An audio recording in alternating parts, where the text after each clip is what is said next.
and the hieroglyphics, Netcher, has never, ever been deciphered. Hold up.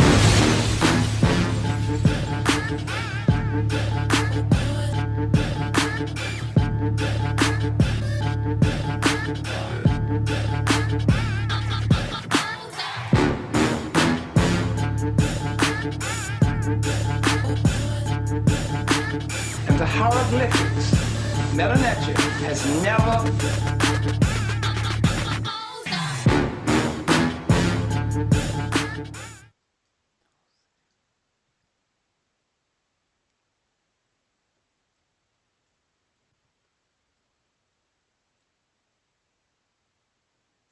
Check, check. Testing, testing, testing. Peace, peace, peace. Appreciate anybody that's tuned in. Hopefully you can hear me. If you can hear me, let me know in the chat. I know it's a delay. So I'm going to look forward to anybody let me know that I could be heard. Mic check, mic check.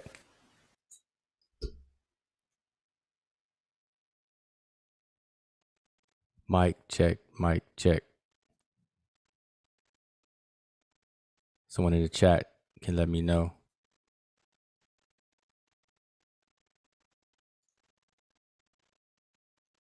Just let me know if anybody can hear me.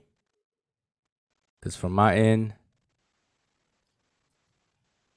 everything is green. So I just want to be verified. Okay. Let's see if people said no sound. So maybe it was no sound on the video. All right. So I want to say peace to everybody. I'm going to post the link, the panel link. So if you want to chime in on a conversation about the title of this video, this is a conversation about the aftermath of the topic of, are the ancient Egyptians black? And if you don't know by now, that's been a hot topic over the weekend. Recently on the Real Black Atheist channel, the brother Unk's channel, they did a 24 plus hour marathon, video-a-thon, YouTube-a-thon. And so the topic, this has been the topic. Started with, the recent set of videos started with Chief X, and he impaneled some brothers and had a discussion. And then the 24-hour video-a-thon took place yesterday for that 24 hours. And now, a few people are still chiming in on that topic. So this video is no different, just a aftermath to kind of close it out on a Sunday, Sunday evening. Hope everyone has enjoyed their Sunday or has enjoyed it. And so just want to kind of round off the weekend with the conversation, any comments and things that people may have about this topic. So I'm going to post a link for anyone to join the panel to give your thoughts on the topic. And hopefully you've seen some of the 24-hour videothon or any of the videos or recent Facebook posts and things like that on this topic. I want to hear what your thoughts are about it and where to go from here. All right. Because I want to just round this off because I just don't want the topic to linger and we all just get stuck here and don't move forward. So I posted the link there. Please share this video to anyone who you feel may be interested in this topic. And, don't be afraid to chime in and click the link, so any and everyone is welcome, except for trolls, except for people who need to be put on timeout for bad behavior. But other than that, all are welcome. All right. So click the link. I want to see some people brave enough to click the link to come on the panel. And I say that brave enough because, in the chat, a lot of people, now, I know a lot of people are not able to come into the panel and come on the Zoom and everything. But what's interesting is a lot of people will have a lot to say in the chat And knowing that the chat is kind of hard to follow and then speak on this platform at the same time, unless I'm just going to sit here and wait for the comments to come up, and there's a delay, so it's a bit awkward. There's like a 20, 15 second and sometimes 30-second delay between me talking and you all hearing me. And so if I ask you a question, then see, let's test it now. I'm going to show you all how the delay is, the latency. So I want everybody in the chat right now at this moment. Let me put on my timer. I'm gonna see. I'm just curious to see how this is. Okay. So I want everyone in the chat to press 1 right now. Press 1, press 1, press 1. Now watch how long it takes before you all hear me say that, and then I see you all press 1. All right. So that's been 11 seconds already. Nobody's pressed 1. 15 seconds, 16, 17, 18, 19, 20. So that's 20 seconds. There you go. So 23 seconds. Teddy Wasama'ad Ra Seneferu. That's the first person I saw press 1, and that was 23 seconds later. So anyway, so that's a real-time confirmation of the delay. So when I ask you all questions and things or interact, I have to wait that amount of time for you before you all hear me, and then I read it and then respond. So that gets awkward and backwards. So for that reason, that's why I would prefer people to come on the panel. And I know everyone can't do that. So it's worth checking out the chat and interacting that way as well, but it's just preferred. I'll try my best to keep up with the chat. It's just that there's a delay. I can't have the interaction from my end to you guys, but you all can definitely hear me and deal with that. So that's fine. But if you're not afraid, if you're able to, click the link. So the link is pinned. And just in case it didn't get pinned, I'm going to post it one more time here. All right, so there we go. So anyway, again, it's the aftermath of the hot topic: are the ancient Egyptians black or not? And so again, there's been a 24-hour plus videothon. I'm not even sure if the video is up. Maybe one of you all know.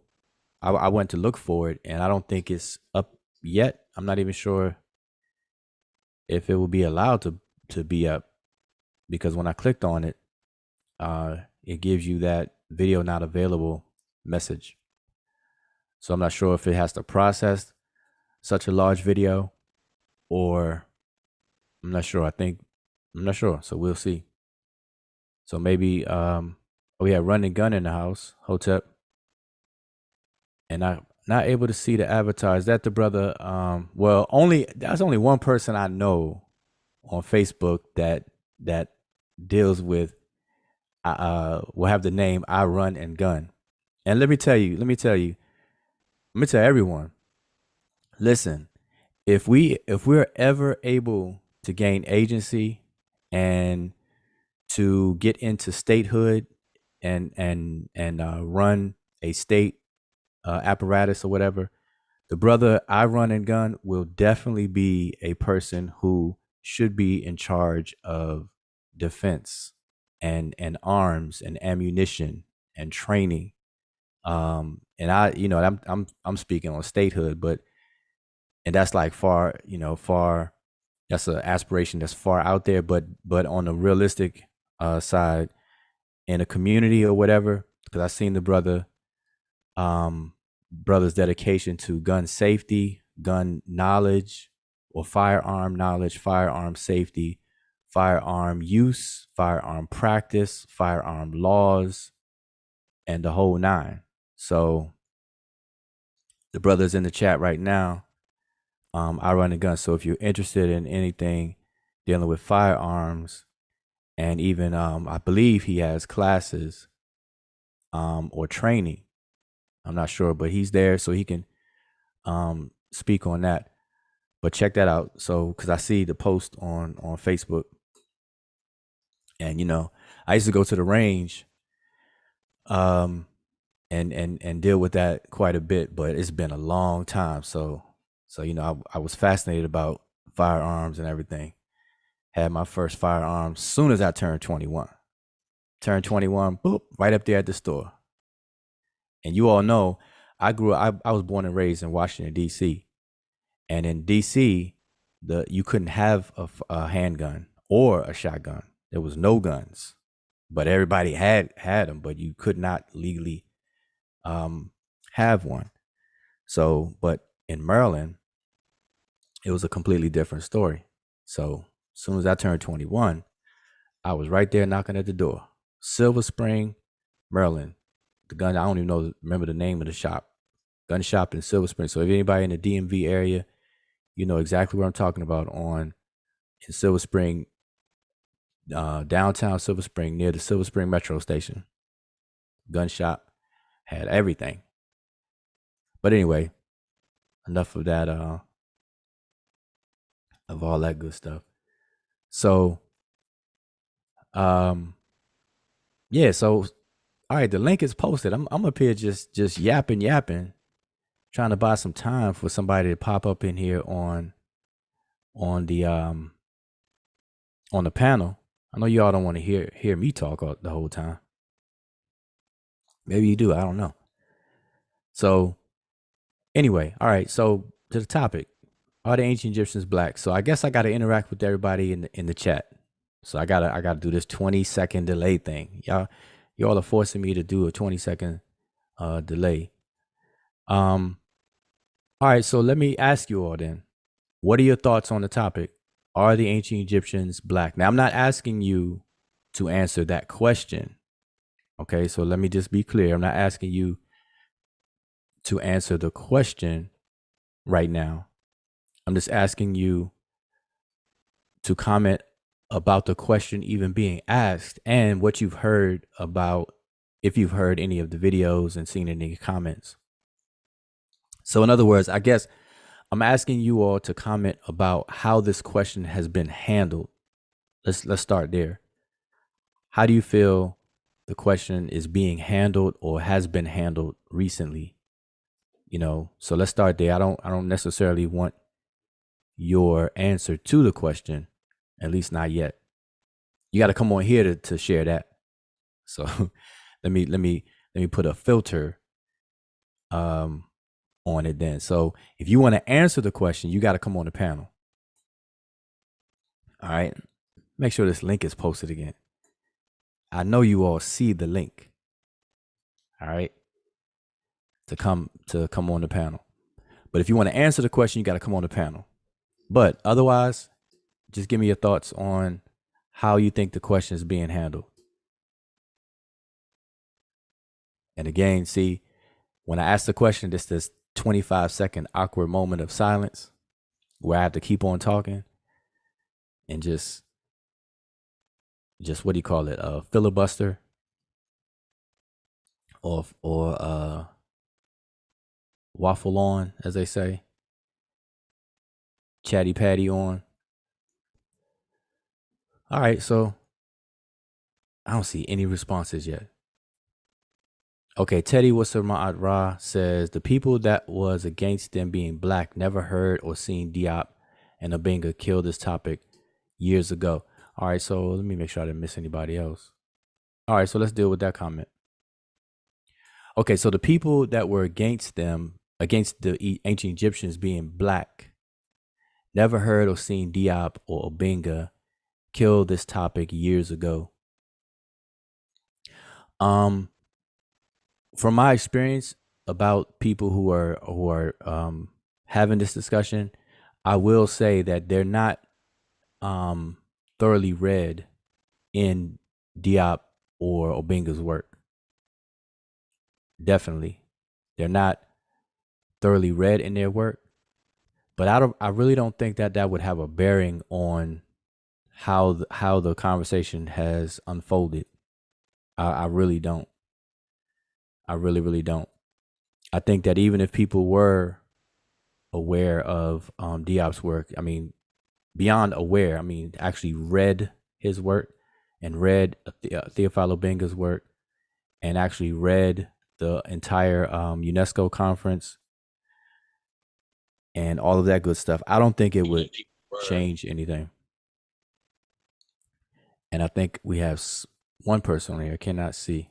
Oh, we got Sunat Mika in the building. Let me put this. Hotep. Hotep. So I guess you came on to answer the question, huh? Yes. Because that was a requirement. In order to answer the question, are the Egyptians black? You got to come on here. So you came on here. So I'm assuming you came on here to answer the question. That's right. All right. So there you go. You got the mic. Okay, if we use a social construct, are they black for the definition of today? I would say yes. Their skin complexion was dark and they was black. Okay. So just to be clear, so you're saying that if we're going to use our modern categorization requirements of, the race, social construct of race, you're saying that based on that you would consider them black. That is correct. Okay. All right. So but here's the question. Here's a follow-up question to that then. Since that is your stance using today's classification, then would you consider African Americans the same type of black as you would say as the black that you're giving to the ancient Egyptians? Well, that's a different story. Because the definition of black modern construct in America is something different than what I would call it. So the answer would be no. Okay. So you would classify, okay, well, let me back up. Do you consider African Americans black? Well, I don't like the term black, but if we're going to use it as a social construct now, I would say yes. All right. Well, no, I want to stick to the same construct that you're using across the board. So the modern social construct of black, you would give that to ancient Egyptians. So you would say ancient Egyptians are black, right? I would say the complexion would be dark. Okay, I mean, now see, this is where no, I'm basically repeating your answer from before. right. I'm just trying to make sure that we're clear across the board and consistent. Okay. If we using the social construct of how we use American code, in America we use black as a certain area in Africa. So it's not in Egyptian wouldn't be in that area. So I would say it would be no, it wouldn't be the same social construct as we use in America. But I would say the complexion, it goes different now. The complexion would be dark skin, but it wouldn't be the black that we use. All right, so I hope you know that you are confusing. You probably confused everybody just now. No. You probably confused the whole world just now. All right, so let's back it up. Let's clear this up a bit. So, okay, the modern social construct of race, one of the races in modern terms is black, right? We got black, white, red, and yellow, to use all the colors, but they, that's the general idea about race today. Black, white, yellow, and red. And white usually refers to Europeans. Black usually refer to Africans. Red usually refer to Native Americans. And yellow usually refers to Asians. That's traditionally pretty much how it's been used to use those four colors. So, based on that modern social construct of race, you're saying that the ancient Egyptians are black? Okay, you see what happened? it changed during time. So now in Africa, they also consider themselves as black. So the dark skin, let me stop. No, it would be different. It's different. No, I wouldn't consider them as black. Okay, all right. Man, I'm just I'm trying to clear it up, and you, no. Okay. and you. Yeah, I wouldn't consider them as black. All right, so let me ask you in a yes or no way, so Okay. we could clear away all the other little trimmings. Are the ancient Egyptians black? Yes or No, no? no, they're not. Okay, and you're saying now, okay, now that you said no, you're saying no because what? I'm saying no because how we use it and what we referring as black in America. We're not considering all of Africa to be black. We're considering a certain area to be black, And by but certain, not even. Yeah, huh? I was gonna say by certain area, are you speaking sub-Saharan? Yes, Okay, so right now you're defining black as or black people as people who are sub-Saharan. right. That's Okay, the and definition we're using now as right. modern term. Okay. And so because you're equating black with sub-Saharan, and because Egypt is not located in sub-Sahara Africa, therefore Egyptians are not black. Correct. Okay. So all right, now I'm just for the record, that's the opposite of what you said earlier. Earlier you said yes, and now you're saying no based on that. Yeah, So that we because if we use the broad statement of being black, how I'm hearing that in Africa they call anybody with dark skin black. If we're using the dark skin as being black, Mhm. then that's a different story. Okay. If we saying a melanie, how deep and dark your melanie is, that Mhm. make you a black person, Mhm. yeah, that's something totally different. Okay. So the ancient Egyptians are not black according to Mika. All right. So so now um okay, so now I have a question for you then. When you hear people claim the ancient Egyptians to be black, how do you reconcile that with your stance that they're not black? Okay, what I would do, because going, if I'm speaking about ancient, anything that's ancient, they never use the concept of black and white, so it wouldn't even work for that. But Well, if I'm wouldn't that be true for all Africans then? Because all of correct, Africa. Okay, but I'm saying we have to be consistent because you said that you do use black for people yeah, because we're sub-Saharan. using modern terms now. We're talking about the 2021. We're talking about this how we use the social construct today.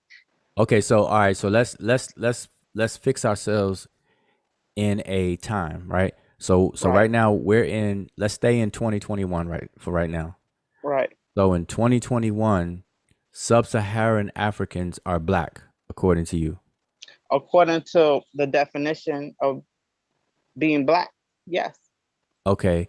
And also in 2021, Egyptians would not be black according to you. According to the times now, that would be correct. Okay, so in 2021, the Egyptians are not black, but sub-Saharan folks are black. Okay. So now back to my question. My question to you is when you hear people in 2021 tell you that the Egyptians are black, how do you reconcile that? What do you say to that? I would, how would I rectify? I would ask them, are you talking about, Now, mind you, they're in 2021 as well. So I'm saying they're basically not following your separation that way, and they tell you that the Egyptians are black. How do you address that? um, Yeah, I'll say they're not black. I mean, but I'm saying, how would you, without just repeating this, I'm saying, how would you deal with it? They already know that you think they're not black, but they say they are. Okay.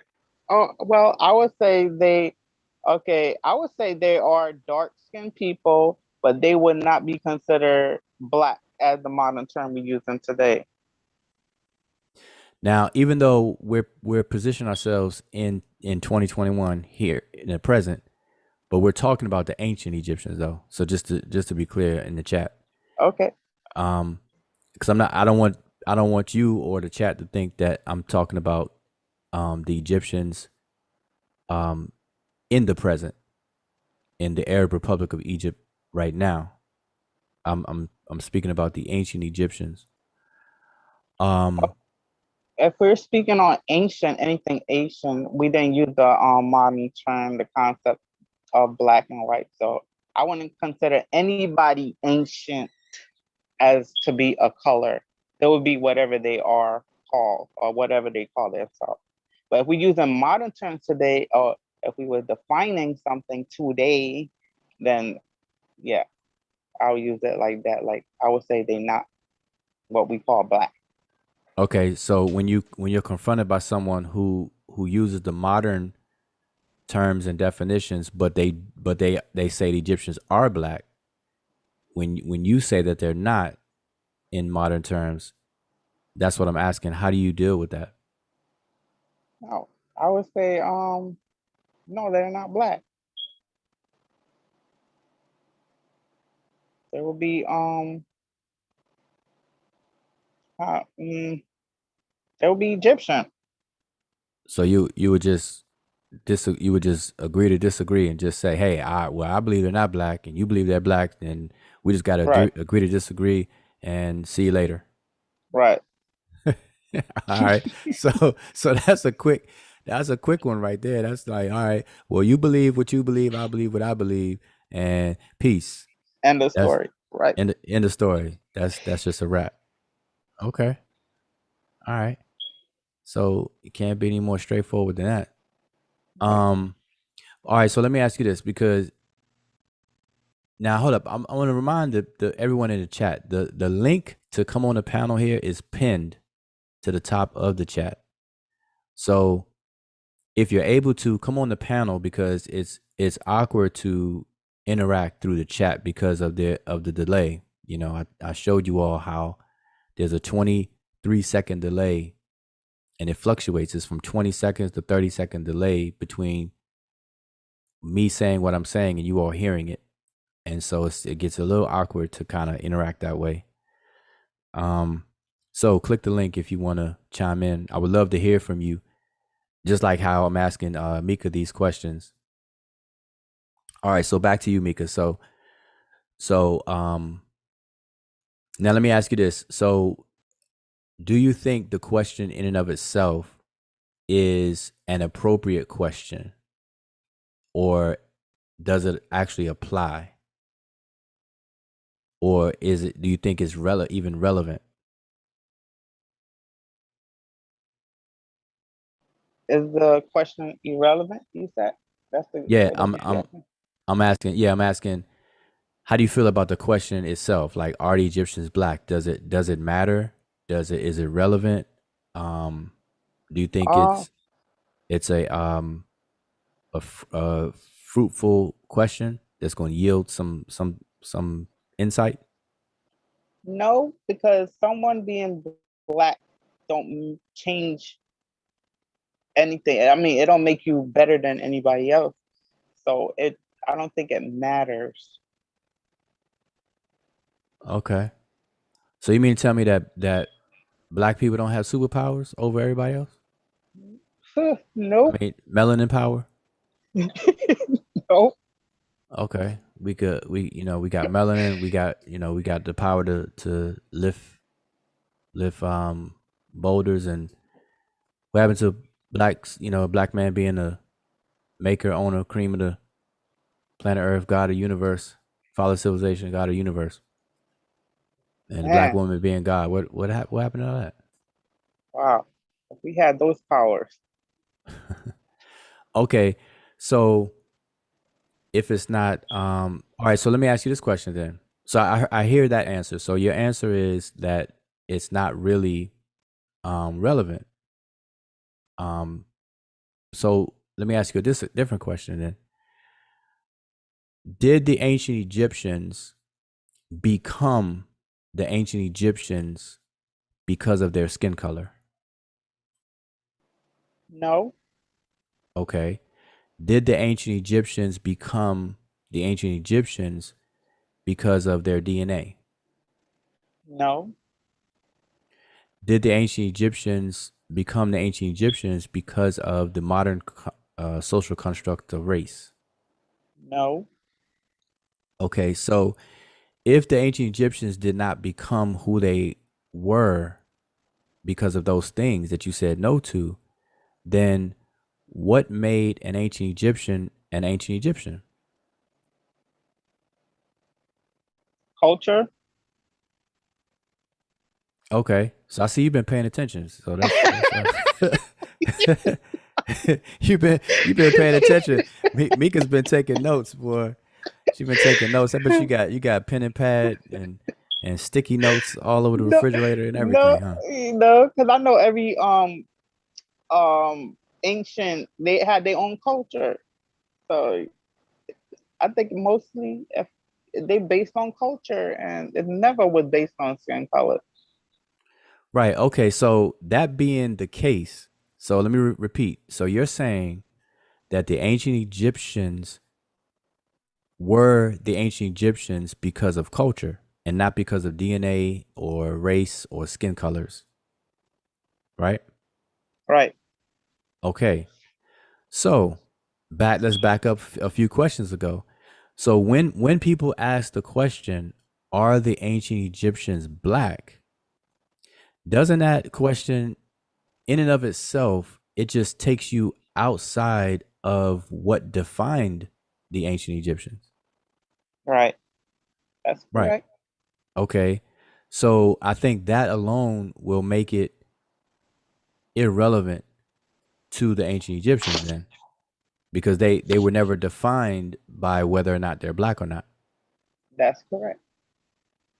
Okay. So okay, so now another question. How do you feel about this question? That being the case, how do you feel about this question constantly being asked and people arguing over it? If it really doesn't apply to the ancient Egyptians then? I How think do you, they looking for something to feel good about themselves. okay. Yeah, because feeling that someone probably look like them somewhat will Mhm. make them feel better about who they are. Okay. So Okay, okay. So let me ask you something. Do you watch sports? sometimes All right, what's your favorite sport? basketball, Basketball? yes, Okay, college or NBA? NBA. Okay, so who's your favorite basketball team? New York, of course. Oh, New York. But who? Wait a minute. Um, the Met, the what? The Met, Nets. yeah, Met. Okay. So, all right. So now check this out. When when New York wins a game or they're winning, like they on a winning streak, it makes you feel good, right? Because that's your team. Correct. Okay. So because you claim now, why is New York your team? Is it because you're from New York? Yes, I gotta represent. Okay. So now check this out. So you're from New York and you like New York and you want to represent New York and that's your team. So when they win, it makes you feel good because you feel like that you feel like you are part of that achievement. That's correct. Okay. So now take that scenario, take that feeling, Is that my question is that what you mean when you say when you were saying earlier that black people in America claiming Egypt as being black, is that the same thing? Because to claim Egypt as being black and then to see how grand and great Egypt was, is that like a win for the home team? Yes. Okay, that makes sense. So in other words, um black people in America have a need for Egypt to be black in order to make a claim to the accomplishments of Egypt and feel good about it. That is correct. Like just like how if the NBA if the Nets were on a winning streak, you know, you feel good about it and you know you got to make sure it's known that hey, that's my team. Right. Okay, so and you have I'm just gonna switch to another example. So you have children that are you know at a ripe age and everything in terms of young adults and everything.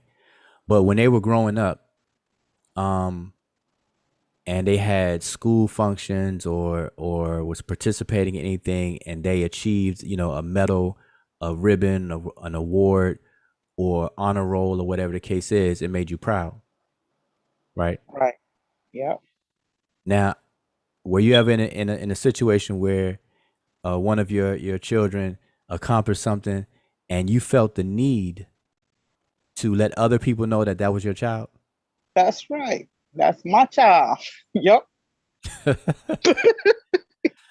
All right. So I'm saying I'm asking you this question because pretty much every parent is that way. I'm a parent and I know good and well I'm gonna make sure that people know that when my children do something good, I'm gonna let people know that that's my child, right?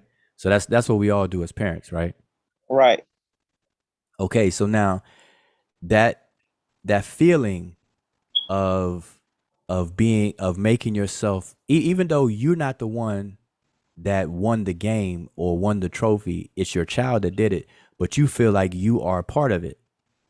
You know, Right. like, hey, that's my child. You know, yes, that's what we did. You know, it becomes the we. Like, yeah, we Exactly. did it, we did it. Like the basketball team winning. Like, yeah, we won.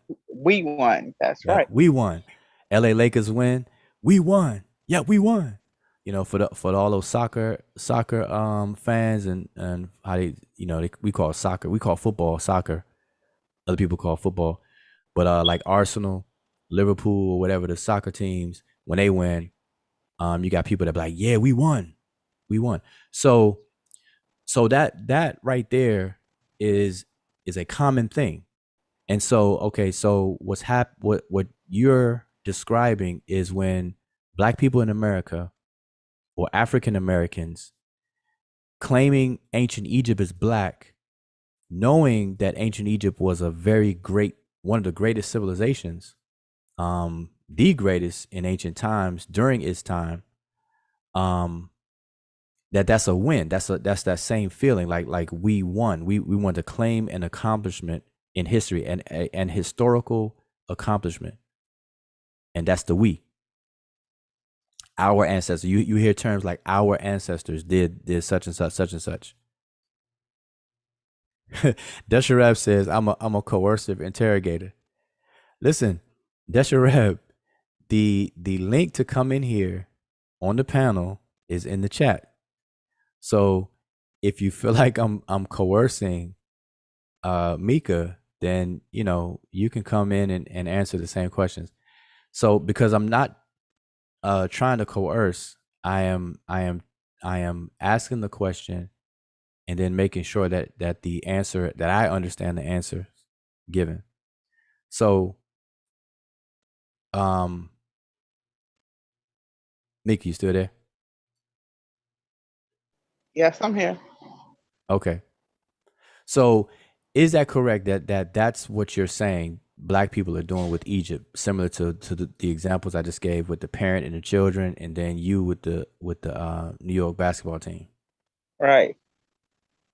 That's right. All right. So we have to be the best. Wait a minute. come to think about it, man, I haven't watched basketball in so long. I'm sitting here trying to think about the New York teams. Isn't it the Knicks? The Knicks. I'm. You're right. It's the Knicks, New York Knicks. Okay, because it's like you said Mets. I thought that was a No, baseball team. no Knicks.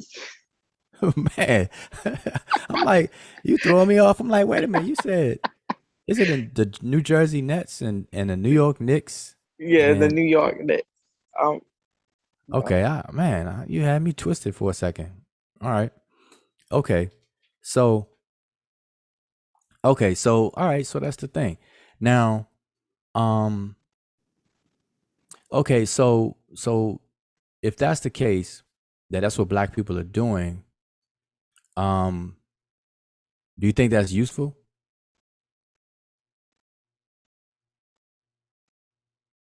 I mean, if we looking for a feel good thing, no, it's not useful. Well, I mean, But well, wouldn't it okay, if we're looking for a feel good thing yeah, it and would be. and calling Egypt black makes us feel good, then that seems like it would be a Yeah, good thing, right? it would be a good thing if that was the what it is. But yeah, it would. Okay. All right, all right. So, um, okay, so now here's a question. Are South Africans, would you include South Africans in the we? Like, are South Africans black? Yes, I would consider South African. Let me see. We got East African and West African. I would consider the so-called black. Um, I don't know. I wouldn't call the North and some of the South. I would not call them so-called black. Now, so okay, now you know South Africa is sub-Saharan Africa, though, right? It's Oh, below the Sahara. all of it. I gotta look at my map. Okay, then whatever they consider. Oh, Hmm? I see somebody coming in. Oh, we got a brother Sar, sister Uh, Safa. Uh-oh, they about to somebody wants smoke. bring it to you, Mika. Cause you said that the Egyptians are not black because they're not sub-Saharan. So no, okay, let's go back to my question real quick, and then we can open it up. So because here's the thing. Earlier what you described, you said that the ancient Egyptians, based on the modern terms, modern definitions and things, and how we use it today based on the social constructs, you're saying that the ancient Egyptians are not black based on geography because Egypt doesn't exist in sub-Saharan Africa. So it becomes a geographic um differentiation. I mean, it's based on the basis of geography. Okay, so now if we're going to be consistent with that, then I'm asking about South Africans, and we know the story with South Africa, and so if it's a geographic thing, and we're going to be consistent with that, then that will put a little speed bump in the road when it comes to South Africa. Would you say so? Right. Right, because of the history of South Africa, right? How the people there are not or were not native Africans. Are you familiar with that? A little bit. Okay. All right. So last question, because I know we got some other folks. So um let's shift to the Olmecs real quick. So are the Olmecs black or not? No. Okay, why not?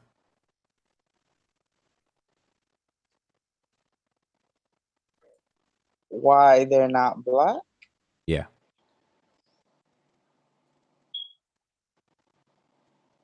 Because from what I heard, they're not black. You- I, wait, wait, I wait, can't wait. go. I can't go into that part because I don't know too much about that. But from Okay, what I heard, they're not black. you say because of what you heard, like you know, you got Yeah. this gossip trail, I like mean, man. we share information, and I can't really speak on that. So what I had heard was they not black. Okay, so basic because I don't want you to answer and I don't want you to be settled with that answer. So if you if you don't know enough about the Olmecs, then that's cool. But I asked that question. Well, okay, let me ask you this question then. Are you familiar with a lot of people claiming that they are black based on the Yes, Olmec heads and showing pictures saying that right. the Olmecs are black? Yes, I have heard that too. Okay. So you've heard both, and your stance is that they're not. So you chose the other one. Right, because not everything has to be black. Okay, so just one quick question: why do you think people who say the Olmecs are black? Why do you think they say that?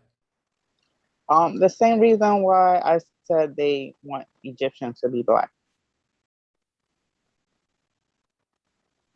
Okay, They okay, right. yeah, they Hmm. do a reverse thing like the European. Like the European want everything to be white, so the black want everything to be black. Okay, but they don't do that for the other Central and South Americans though. But the Olmecs, they definitely Olmecs is pretty high on the list when it comes to declaring them to be black. But they don't do that for everybody in South America, South and Central America. But they definitely claim the Olmecs though. But why do you think that is? Yeah, just like the same thing I said about the European. They just want everything to be black. So black is the bomb. All right, all right. So all right, well, I'm opening the mics up. You know, the mic is we could pass the mic around. So again, for those who are tuned in, you know, I've been kind of asking Mika a bunch of questions because she's the only one that was in here. Now we have two other panelists here, and I want to open the mic up. But so the title of this live is the aftermath of the question: are the ancient Egyptians black? And basically, what I want to first hear from everybody is not so much the answer to that question, but I want to know how do you feel the question is being handled. So that's a different kind of thing. I want to know how do you feel the question is being addressed or handled as of recently, you know, over the weekend and with the Facebook posts, with the different live streams and things like that. What do you feel about how it's being handled? So that's pretty much the question I got on the floor. Greetings. Greetings. Uh, Right.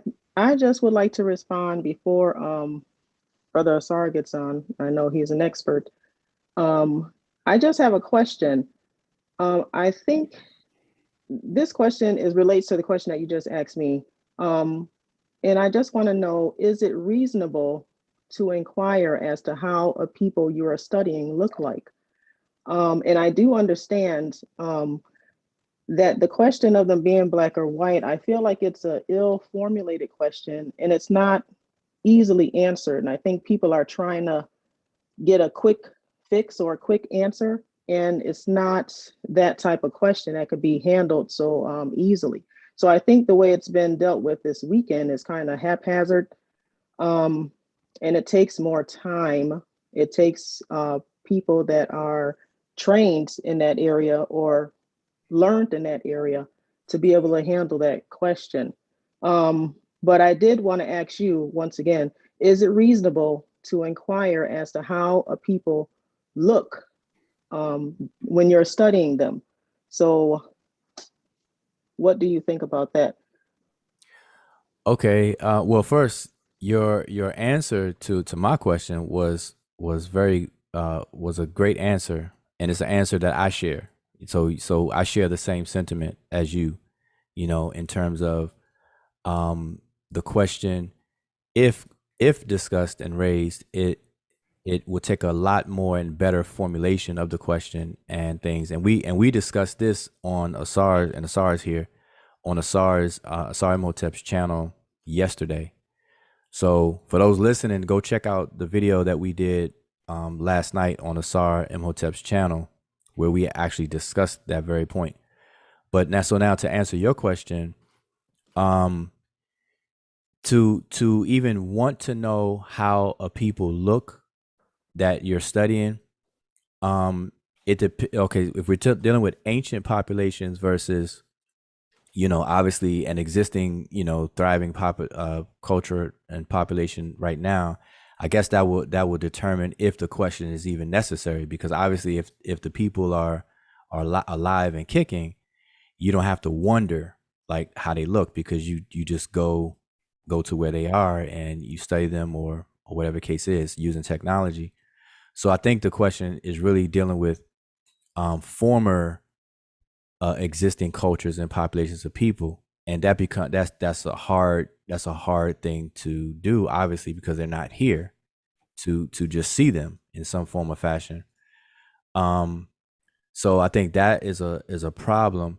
But to want to know how they look, I don't think it will inform us of significant things. So it's like a multi-layered multi-layered issue that has values at each layer. So I think how an ancient people look would be low, very low on the value system, in terms of how it can inform us of anything, like the meat of anything. Does it do anything? And I think how they look would be lower, as opposed to the many other things and contributions, accomplishments, the genius of the psychology of the people, and so on and so forth. That would be very high on the value system. Now So that's yeah. I'm sorry, but that's what I was thinking. That it's kind of like a superficial thing or something that, you know, it may spark your interest, but it's really not going to get you to the root of the people. And so it's almost like, if you think about, if you're studying your great, great, great, great, great, great, great, great grandmother, right? And nobody has any pictures and stuff. You may, you know, initially, one of your first thoughts may be like, okay, I wonder what she looked like. Do I look like her, or something like that? But then you get down to, you know, really wanting to know, what type of person was she? What did she do? What did she eat? How did she live? And stuff like that. So I think that, you know, people are stuck on an initial thing, that you would want to maybe know in the beginning, but it doesn't really relate to how that person was, or how that people was, how they lived, and all that sort of stuff like that. Right. And I agree with you. And that was a good example, because that's like a beginning stage curiosity. Like, how do they look? But like I said, after you mature in the research, that will become less informative, less, less valuable. So, and I think so, based on that, based on what you're saying, this like being stuck in wanting to know how the ancient Egyptians look, or whether they're black or white, if we're going to follow this line of thinking, then it's a very shallow and unmatured approach, then, because it's like that superficial initial thing, and for some reason people get stuck with it, and even to the point where a whole bunch of books and website articles and blogs and videos are made on that topic. So it's an unmatured topic that seems to have a lot of people stuck, and we can't like maturely move on past that. So yeah, I think that that's my sentiment. So I'm in 100% agreement with you on that. Um, Anybody else? So sorry, you got any thoughts on that? Well, peace first, peace and blessings to everyone on the panel, and everyone who is listening live, and those who made themselves known in the chat. As always, this has been an ongoing conversation since the 1700s, and it looks like for 200 something more years, we'll probably still be talking about this topic. But the issue that I think isn't addressed enough is the notion that the only reason why this is even a question is because of European people and European and American racism. And because you got to think about it like this: if it was any other group other than Africans, would the question even come up of what they look like? And you have to ask yourself, why would you even ask that question when they have millions of artifacts and artwork which depicts themselves? Like, it amazes me that they want to go and do a reconstruction of Nefertiti, and we got all kinds of drawings of her and carvings of her from the people who were there when she was living. Like, yeah, that's like oh, I'm sorry, go ahead. Yeah, that's like, we got photos of Martin Luther King Jr. and 200 years from now they want to know, well, what did he really look like? Like, it's just a stupid question. You wouldn't do that to anybody else in their artwork because you assume that these human beings were competent enough to depict the best way that they could the people that was around them and who they saw. But so the fact that you even have to ask the question shows the origins in racism. And so and then another issue that you have to ask is, besides the skin color question, they're always asking, well, where did they come from? Yeah. Why would you assume they had to come from somewhere else versus they just were there already? Because when it comes to every other civilization, nobody asked where the Romans came from or where the Greeks came from. They assumed that they were Atachan, they were just from the ground and grew out of the ground. They'd even evolve from the other, human ancestors from thousands of years ago. They just emerged out of the soil of Greece and Rome and the British Isles, and that's that. And the Chinese and the Indians, they had to, they had to wonder where the Indian stuff come from. So they, you had the whole Aryan invasion theories and all this other kind of stuff, because they just can't see any kind of achievement outside of European people. So these questions come up as a result of their internal racism and their illogical and pseudo-scientific thinking. So that's the first thing. So when we're asking these questions, we're only asking these questions as a result of Europeans in their racism and their pseudoscience. That's absolutely true. And just to kind of narrow down a time range, it's usually coming from the 1850s to the 1950s. From 1850s and that 100-year period where it was pushed heavily in terms of the question of Egypt, at least. Because we know that Egyptology itself starts in the late 1700s with the race to decipher the script, and then that birth, but it didn't really get pushed out there until a lot more scholars started to actually do scholarship on it and push that notion from about 1850 to even up to 1950. If you read the scholarship. And it really kicks off with James Henry Breasted and his what was it? Something race theory. I can't remember the exact phrase that they use, but it's like a mythological race, right. That was actually a textbook. That was actually a textbook used. See, so just saying that, all that to say is that when we have these conversations, we always have to frame it within that context. Like it only matters. So if we were just left to our own devices and Europeans were not involved, we would just naturally examine the ancient Egyptians and their culture and stuff as is, just because, and to see what we can learn from it. But because of the European and American racism and thought, this, now we have to have an added layer to it, because not only it did the Europeans state that they're questioning the authenticity of its African, because you have a conflict, because we're already demeaning African people worldwide, and so now we discover this civilization, and it's on the continent of Africa. How do we explain that? Well, what did they look like?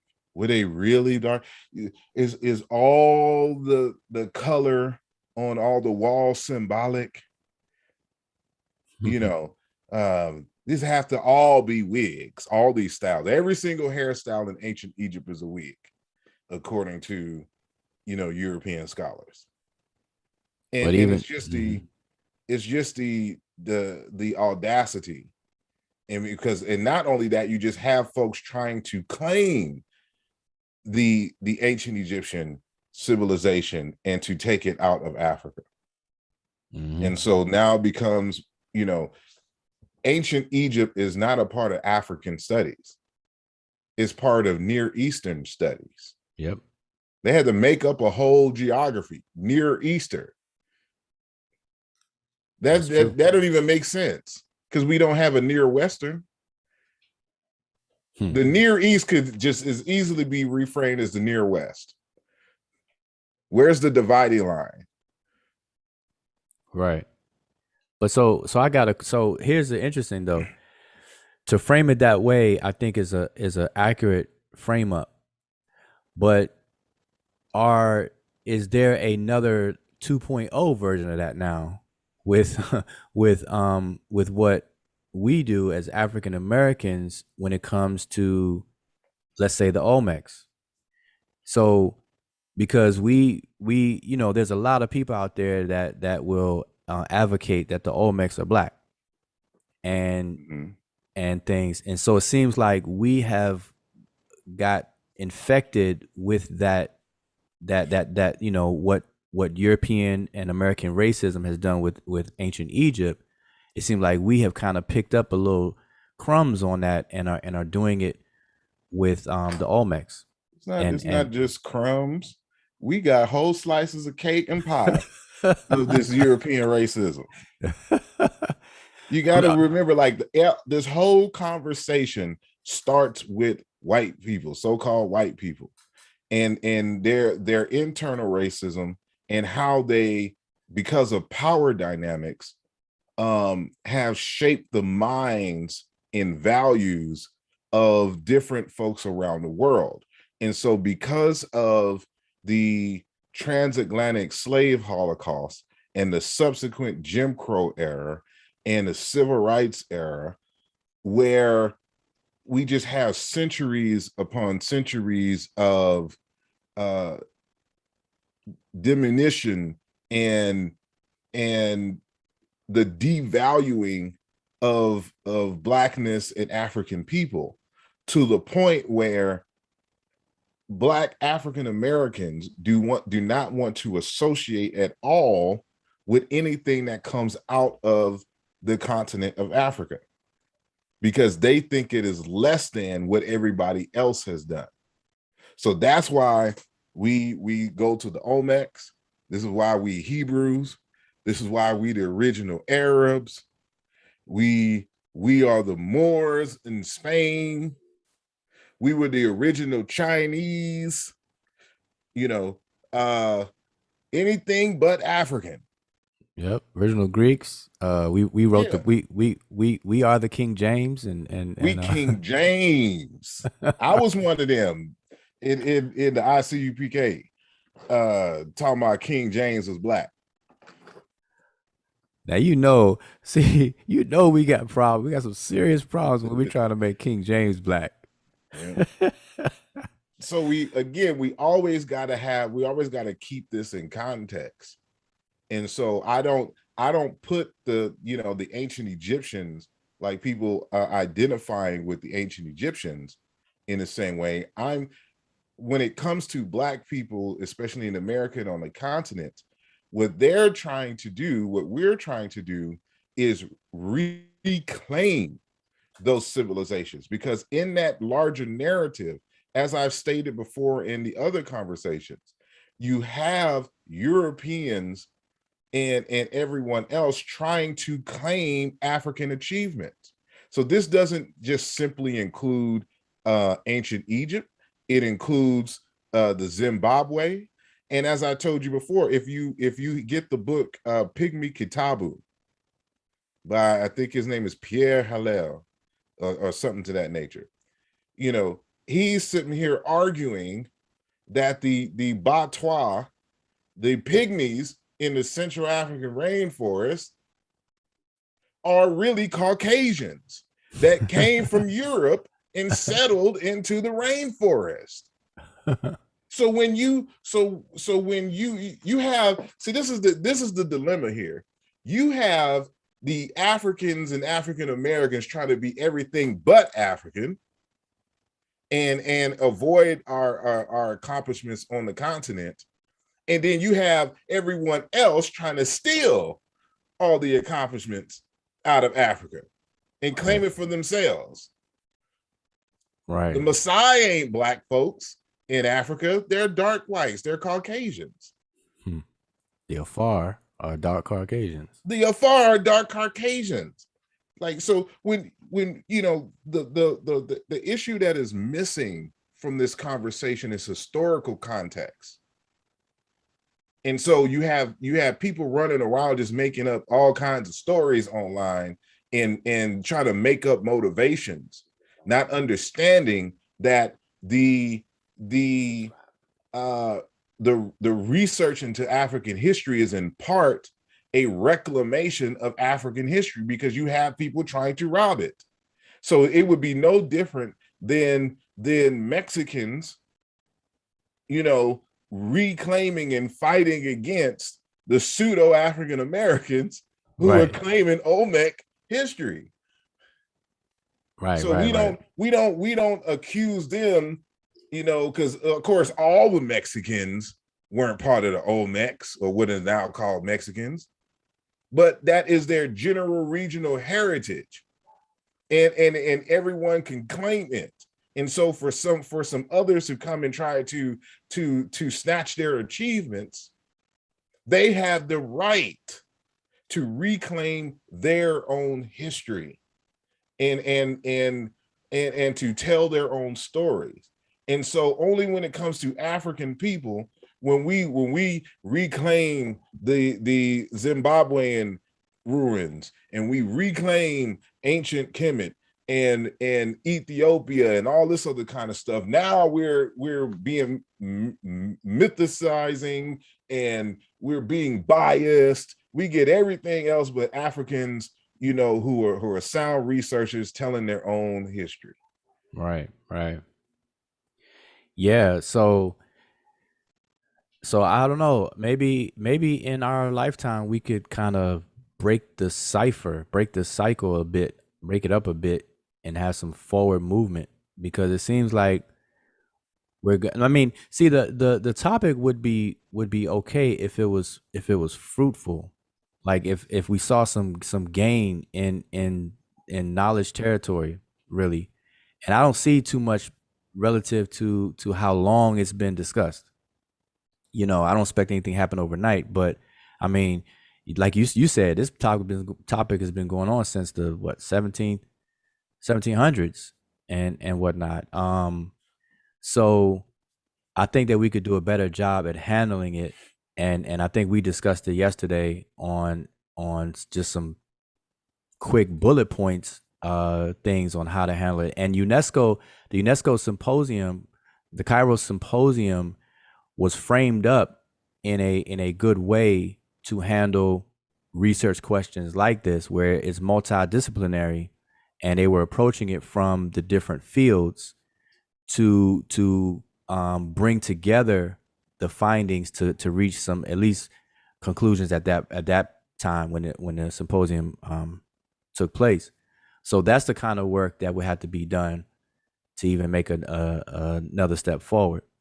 And I don't see people doing that. I think the conversation, to speak to what Sanet Safa was saying, the conversation has been too shallow by people who are actually not even interested in Kemet. I mean, I've heard people who are arguing these things actually say out their mouth that they don't care. They can care less about Kemet. They don't have a dog in the fight. I don't care about that stuff. That's history and this and that. But yet they have so much to say, and they're like hogging the mic on the topic and not allowing people who do have an interest, who do have some tenure in the study of Egypt and everything, to actually speak up and be heard. So I think that's caught up in the mix as well. Mm-hmm. So hold up, let's see. We have brother Rasan and son at Emiket. Y'all have any thoughts that you all want to share on? I don't know how long you've been tuned in, but just want to open the mic up, give everybody a chance to speak. I will go first before Rasan because I know he has a whole lot to say. Really? See how y'all do me? You see, this is what it is, right? I'll be real quick. I just wanted to add with what was being said about people just noting how far this goes back historically. And one person that people really don't get into, even though they utilize most of his stuff, is Hegel. Is like a German philosopher, and this is one of the main person that also had an effect during the time of Egyptology, because he had a lot of effect on the European philosophers and how they philosophized about Africa. And what he did was he divided Africa into 3 parts. So he had sub-Saharan African, and that's what he called African proper. And then he had North Africa. And then the third part he had was Egypt. So that's how he divided Africa.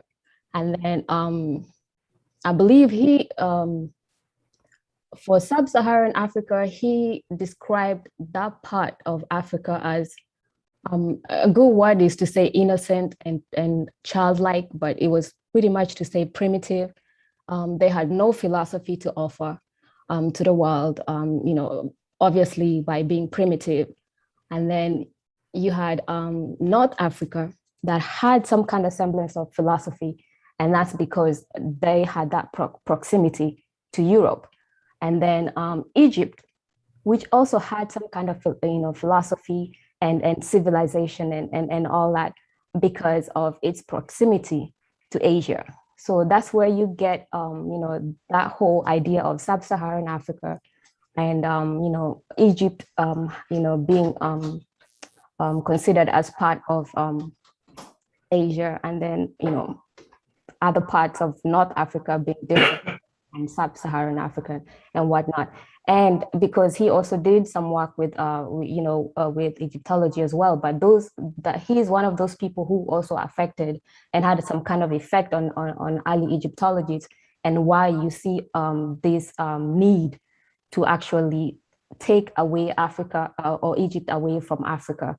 And and obviously, because white people can claim it, have to push it somewhere around Asia and things of that nature. But that's one person that people really do need to be aware of, even when those people actually use the word sub-Saharan Africa, or that's one person they definitely are getting that from without even knowing it.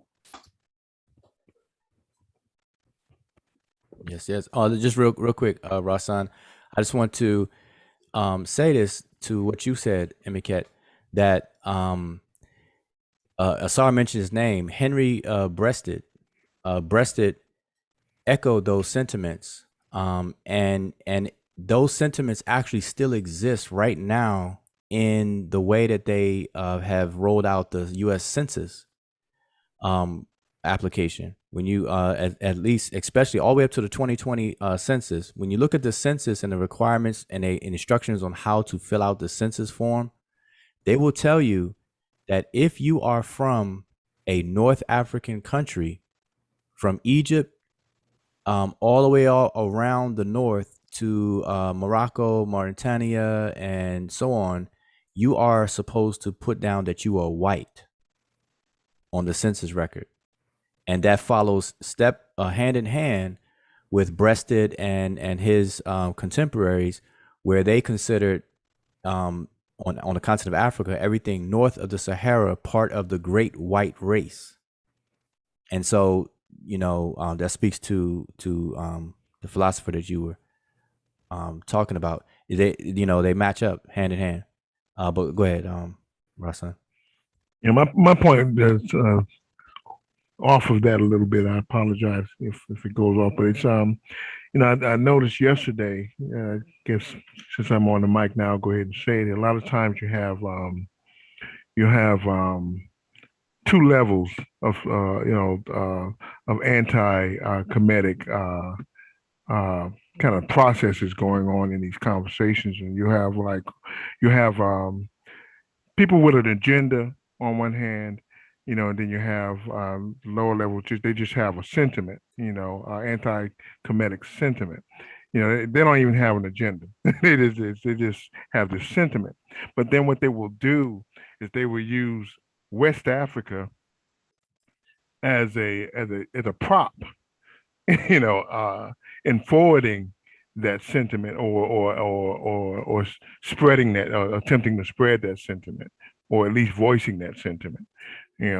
So what ends up happening is you'll find that people who in these websites or even on these pages right here, who never spend any time putting information out about West African culture, spreading it, drawing, bringing, making connections with one another, people who focus on that, you know, um, recognizing people who are doing comedic stuff, or at least who follow comedic philosophy, so on and so forth. Um, Connecting with those people within that group community that actually um, um, venerate and focus, on some time or even study, West African philosophies or concepts or cultures.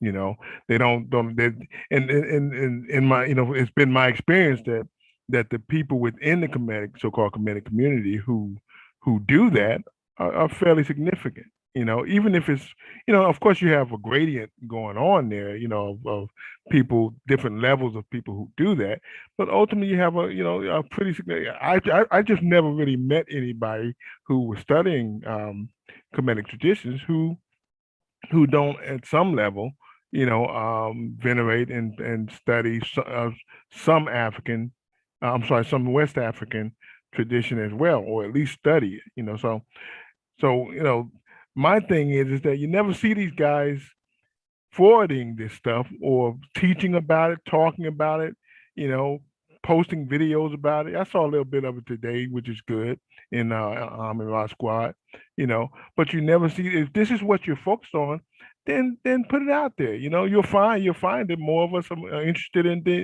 it than you think. Just because we practice, I'm interested in stuff other than Kemet, or Kemetic traditions and culture and philosophy, and I'm definitely interested in Yoruba culture and so on and so forth. So I mean, my thing is that people, I'd like to see these guys, you know, it's kind of funny. I remember a couple of times in the room and say, these guys that were forwarding that particular anti Kemetic sentiment, talking about why you want to do Africa, West Africa. Why is that? I said, well, what about it? Talk to me about it. Tell me more about it. Tell me tell me some things about it. And then suddenly they shut up. They disappear. you know. So my thing is that if you're so into this thing, why aren't you advocating for it until we're talking about some comedic stuff? You know, it just doesn't make sense to me, and it needs to stop. Anyway, I'm done. Yeah.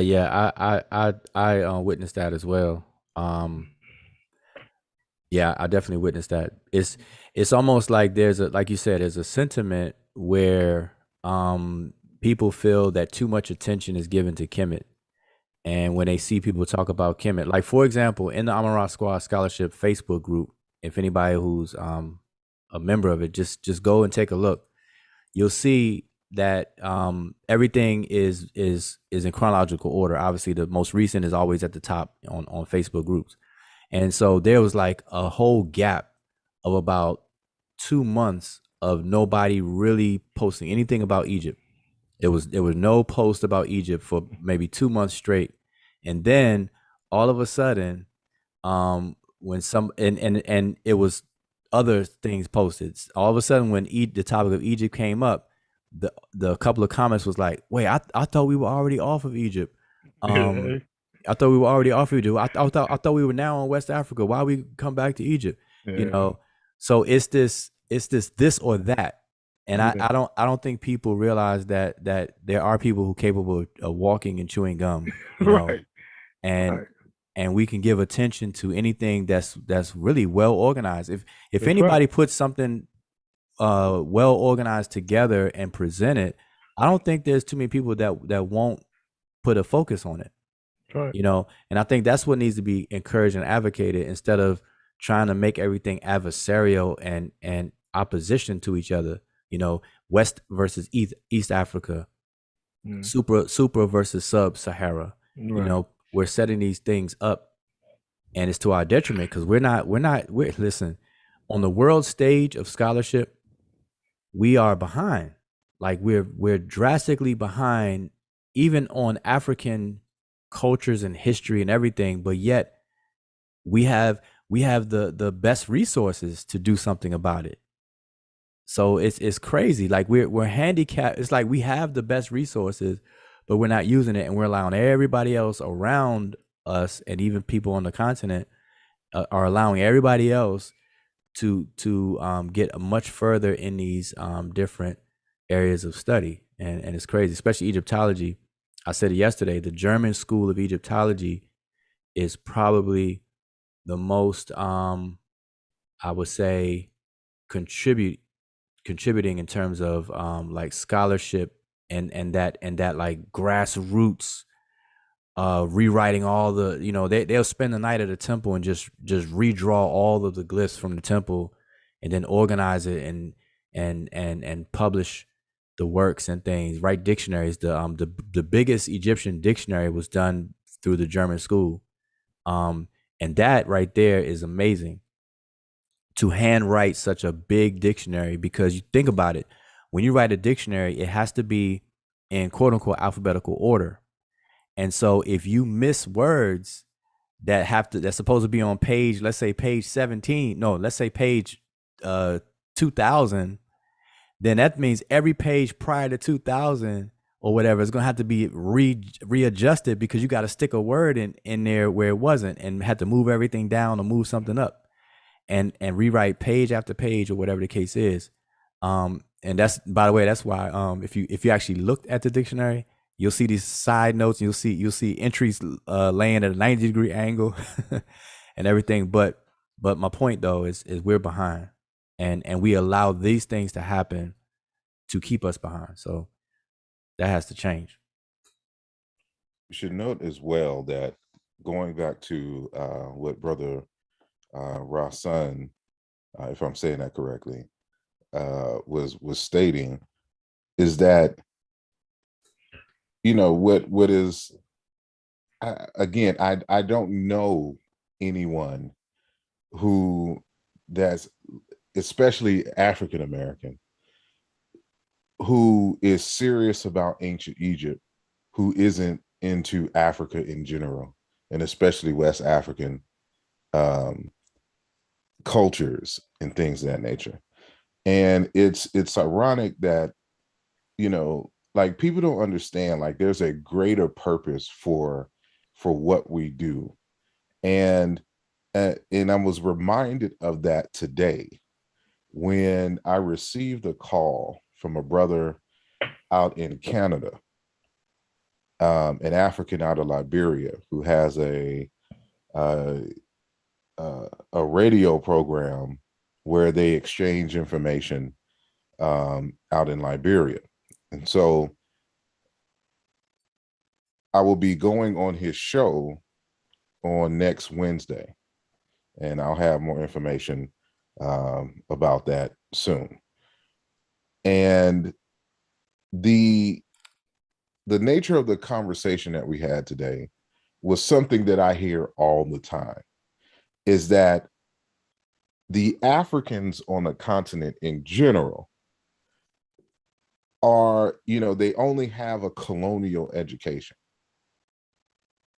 And so what they learn in school is really more so history and culture from the time that Europeans came on the continent. And, with the exception of those who have gone to university and consciously sought out in African history, the average person does not have access to this information. So I think it was Brother Wujaru who mentioned earlier, the amount of resources that we have here in the United States. And what he was saying is something, again, that I hear all the time from continental Africans, is that you guys are helping us to better understand ourselves. And the study of ancient Egypt anchors Africa in time and space, because through the study of ancient Egypt, ancient Kemet, if you prefer, Mary, you have a basis and a grounding to better understand the relationship and history of Africa as a whole.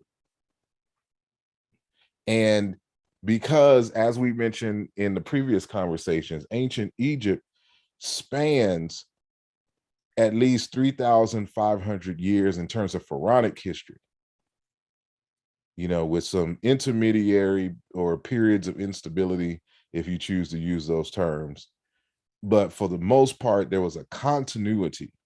Like, you can't even imagine being a part of a 3,000 plus year culture, in this day and age. But that was the case when it comes to ancient Egypt. And all throughout that history, they wrote about themselves. They wrote about how they thought. They wrote about their feelings. They wrote about their rituals. They wrote about what they ate.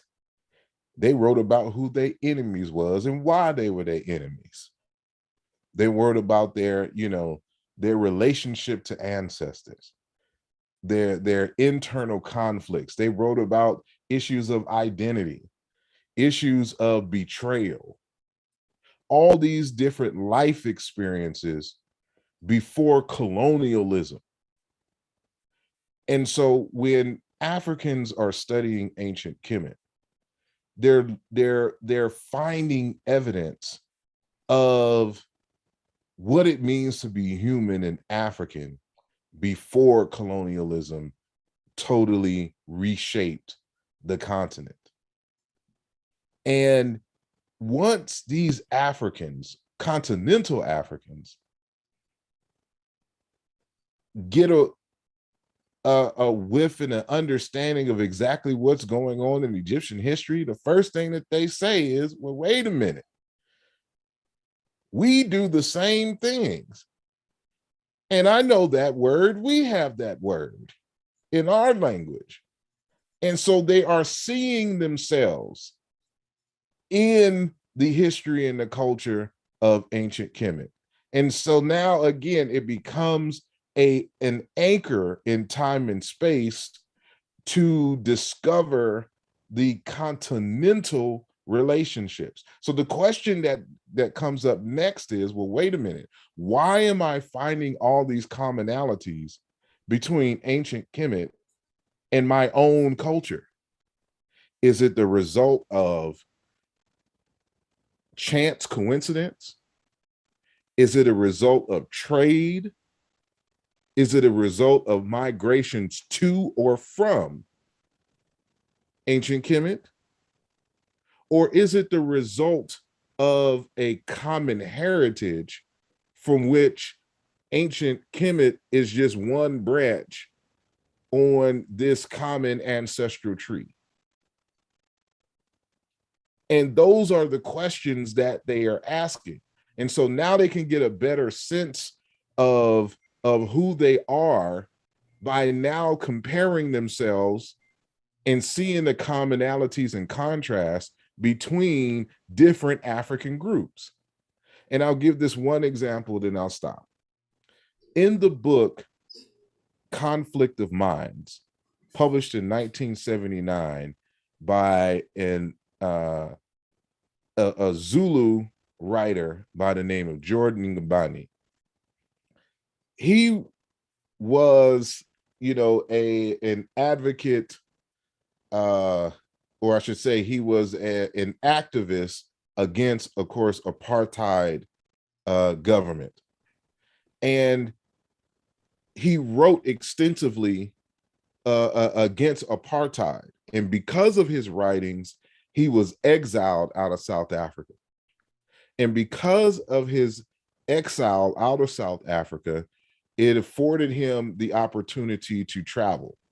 And so he first went into West Africa, and then he ended up in the United States before being able to return to South Africa before he passed.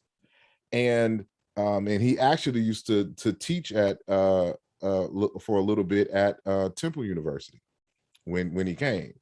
So when he went into West Africa, the first thing that he states in the text is that these concepts and ideas and cultural nuances, which I thought were unique to the Ubuntu of South Africa, I find alive and well in West Africa.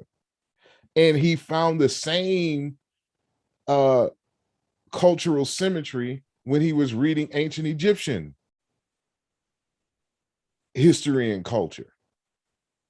And so it's not only just simply with ancient Egypt, it's when these far-flung groups start to have conversations about themselves with themselves, do they start to see these commonalities. And this is the vision that Cheikh Anta Diop had when he was doing his work starting in the early 1950s, because he saw those commonalities.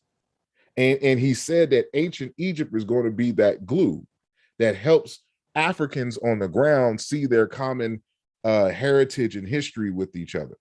And if we can just get Africans on the continent to see themselves as, different rooms in the same house, then we can create a United States of Africa and pull together our resources and our defense mechanisms to fight colonialism. So there's a bigger project in mind for those of us within, for example, the Diopian school. And this is the historical context that has to be, we're going to have to explain this every time until it becomes common knowledge. But this is what's missing from the larger discourses in these modern YouTube streets. And I'll end there. Yeah, yep. I don't think that see, everything you just said is boring. And I only say that because I think the way that the YouTube streets have been built up is that you need drama, you need adversaries, you need fighting and things. And everything I think you just said, Asar, it needs to be void of that to really get it. and to do something with it to make it, effective. And so, because like what you said seems to be like obvious to me, but it's not so obvious, and it's necessary to continue the conversation. Like that context, it needs to be there, because if that context was widely appreciated, then people wouldn't ask questions like, well, why do you always to study Egypt? And people assume that everybody studies Egypt because they think that they are an actual ancient Egyptian. Because my name, Wujao, is an ancient Egyptian name and word. Now we don't know how it was exactly spelled and pronounced, but this is the standard. And so people see that and say, well, they assume that I think I am an ancient Egyptian, that I'm living in my head. I'm plowing irrigation channels on the Nile somewhere. But if they knew that context that you just outlined, Asar, I think people would appreciate the bigger buildup, because that's actually what Europeans have done when it comes to Greece and Rome. They've used that to anchor the collection of European cultures, anchor it there to have some kind of direction. If the boat is just floating in the middle of the ocean with no anchor, then you're just gonna go whichever way the wind blows. So it's not until you anchor that you can actually control and understand your trajectory and orientation. So I think that that's what Egypt offers for a lot of folks, the entire continent, like you said. And I think that should be enough to justify us to look into it, and then actually how to look into it, that's a whole nother conversation. It's definitely not by lookership though. Aliens built the pyramids, alien did this and this and that. So yeah. I think we lost Safa, or she lost us. But I see in the chat, they were discussing. I was trying to scroll up. So again, I just want to tell people, if you're in the chat, the link to come on the panel is an open-ended discussion. The link is at the top of the chat. It's pinned to the top. So the username is so long you can't really see the link, but the link is there. So if you click that link up top, it'll bring you straight in here. And so if you want to chime in on the conversation or want to share your thoughts, then come on in. I'll be on for a little while longer. But anybody else on the panel have anything? I want to kind of keep it within this question. Are they ancient? Well, the discussion has been happening over the weekend and everything. We came off of a 24 plus hour videothon, and the video's not even up right now. I think it's still being processed by YouTube. It was so long. But that was very interesting. I want the video. I hope the video does get processed and put up. I doubt if anybody's gonna watch the whole thing. Yeah, that's a long video. It needs to be chopped up. Yeah. It's gonna have to be. There's no way that somebody's probably just scrub through it and skip around. They either put timestamps on it or whatever. But that was just an interesting. That was an interesting thing to do, to watch and witness, because as new people came into the conversation was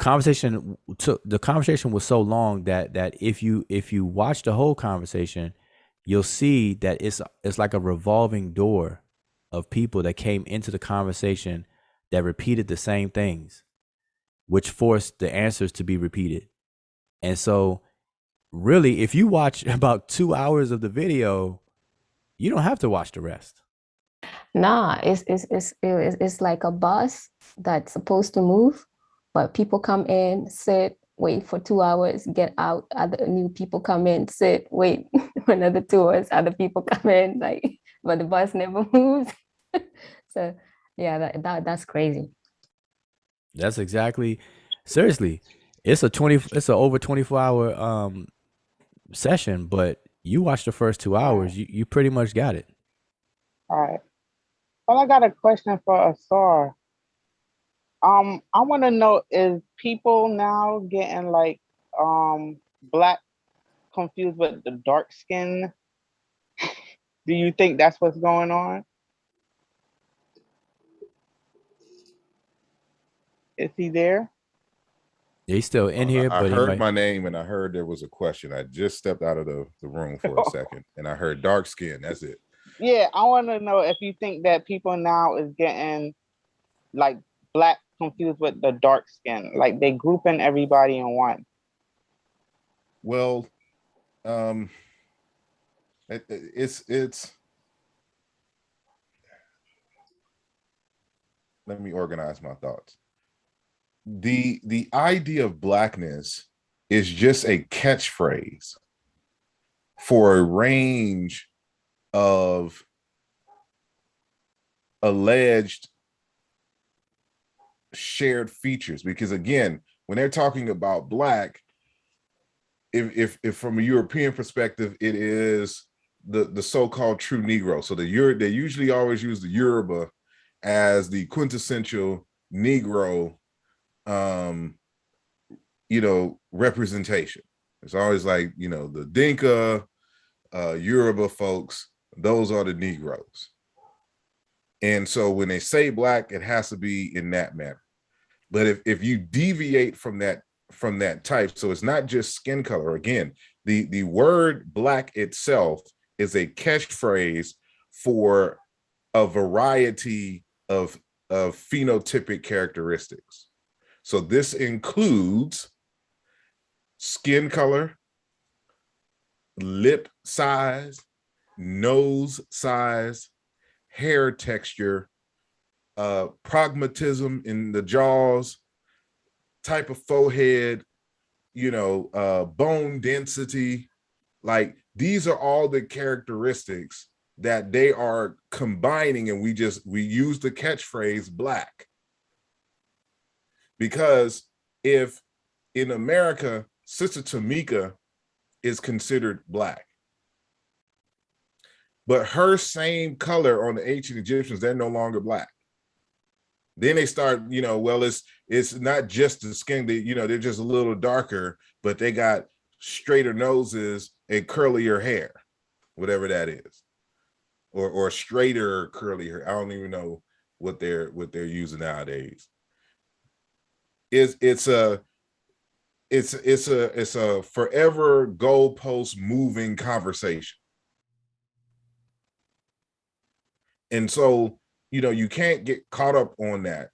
And so it's not like, if you want to describe, like, I know we use the term lookership to mean a certain thing, but when you're doing an examination, it's always like lookership is what you're supposed to do, but they don't get the whole context of what we mean by lookership.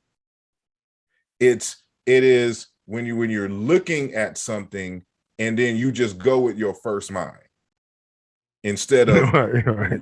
researching and making sure, like you're not, there's no systematic analysis. You're still going to have to look. If I'm going into a cave and I see cave paintings, it's lookership. I'm looking. That's all I got. The cave paintings are not talking to me, so I can't get audio evidence. It's not organic. I can just, put in a lab somewhere. I got to look at it and describe what I see. So when it comes to the ancient Egyptians, because we don't live in ancient Egyptian times, otherwise we could just go over there and look at them. But in order for us to get some kind of idea of what they probably look like, we have to look at their artwork. And when we look at their artwork, without fail, 90% of the time, they depict themselves with very dark pigment.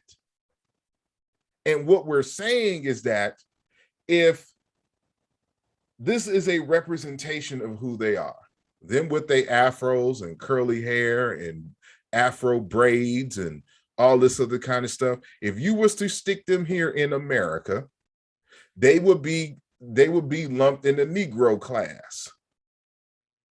because they share so many characteristics with these other West Africans who were stolen from the continent and brought here to be enslaved. That's just a fact.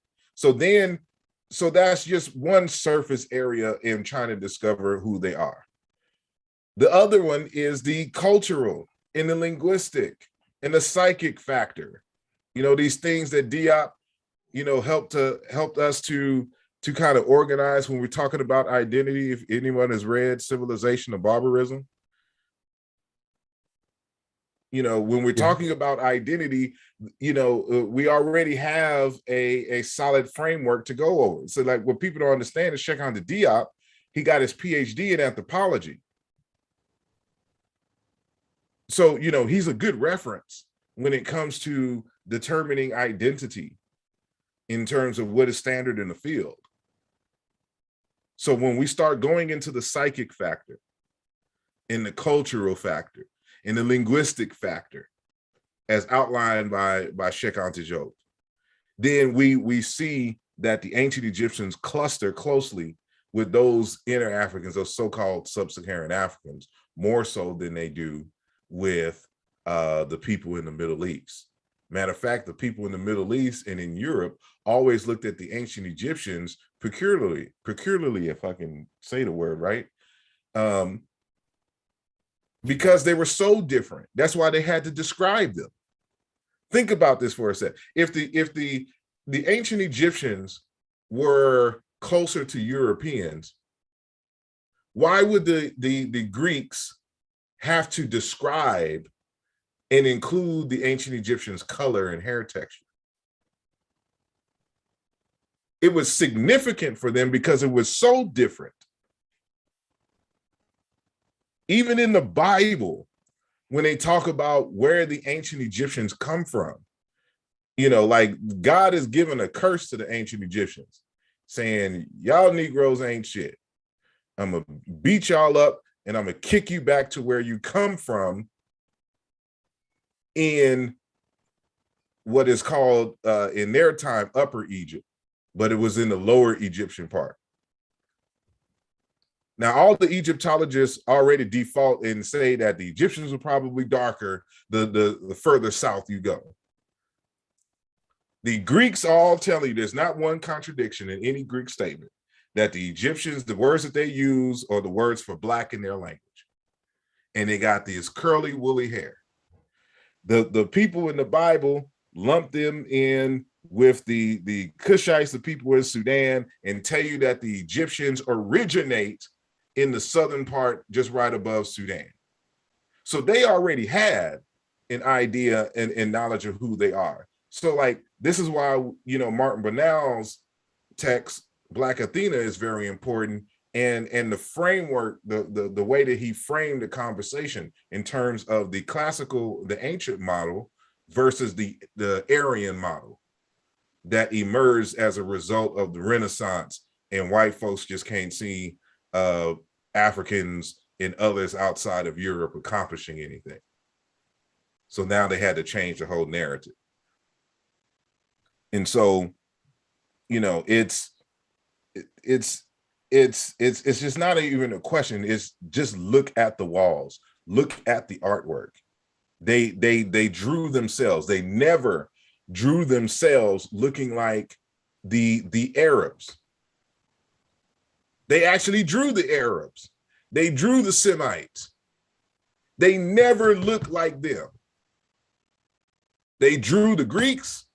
They drew the Berbers, and they never matched them. Ever. You can't find any native Egyptian drawing where they look like the Semitic speaking people in Asia or the whites in Europe.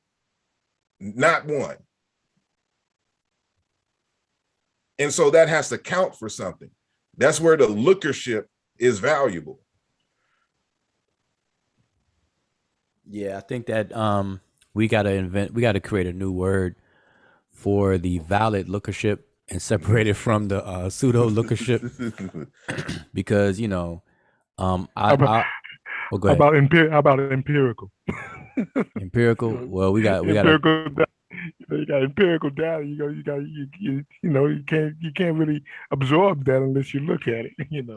Yeah, and I got to cut in though. okay, I'm sorry to cut you off, brother. okay. I got to get to bed.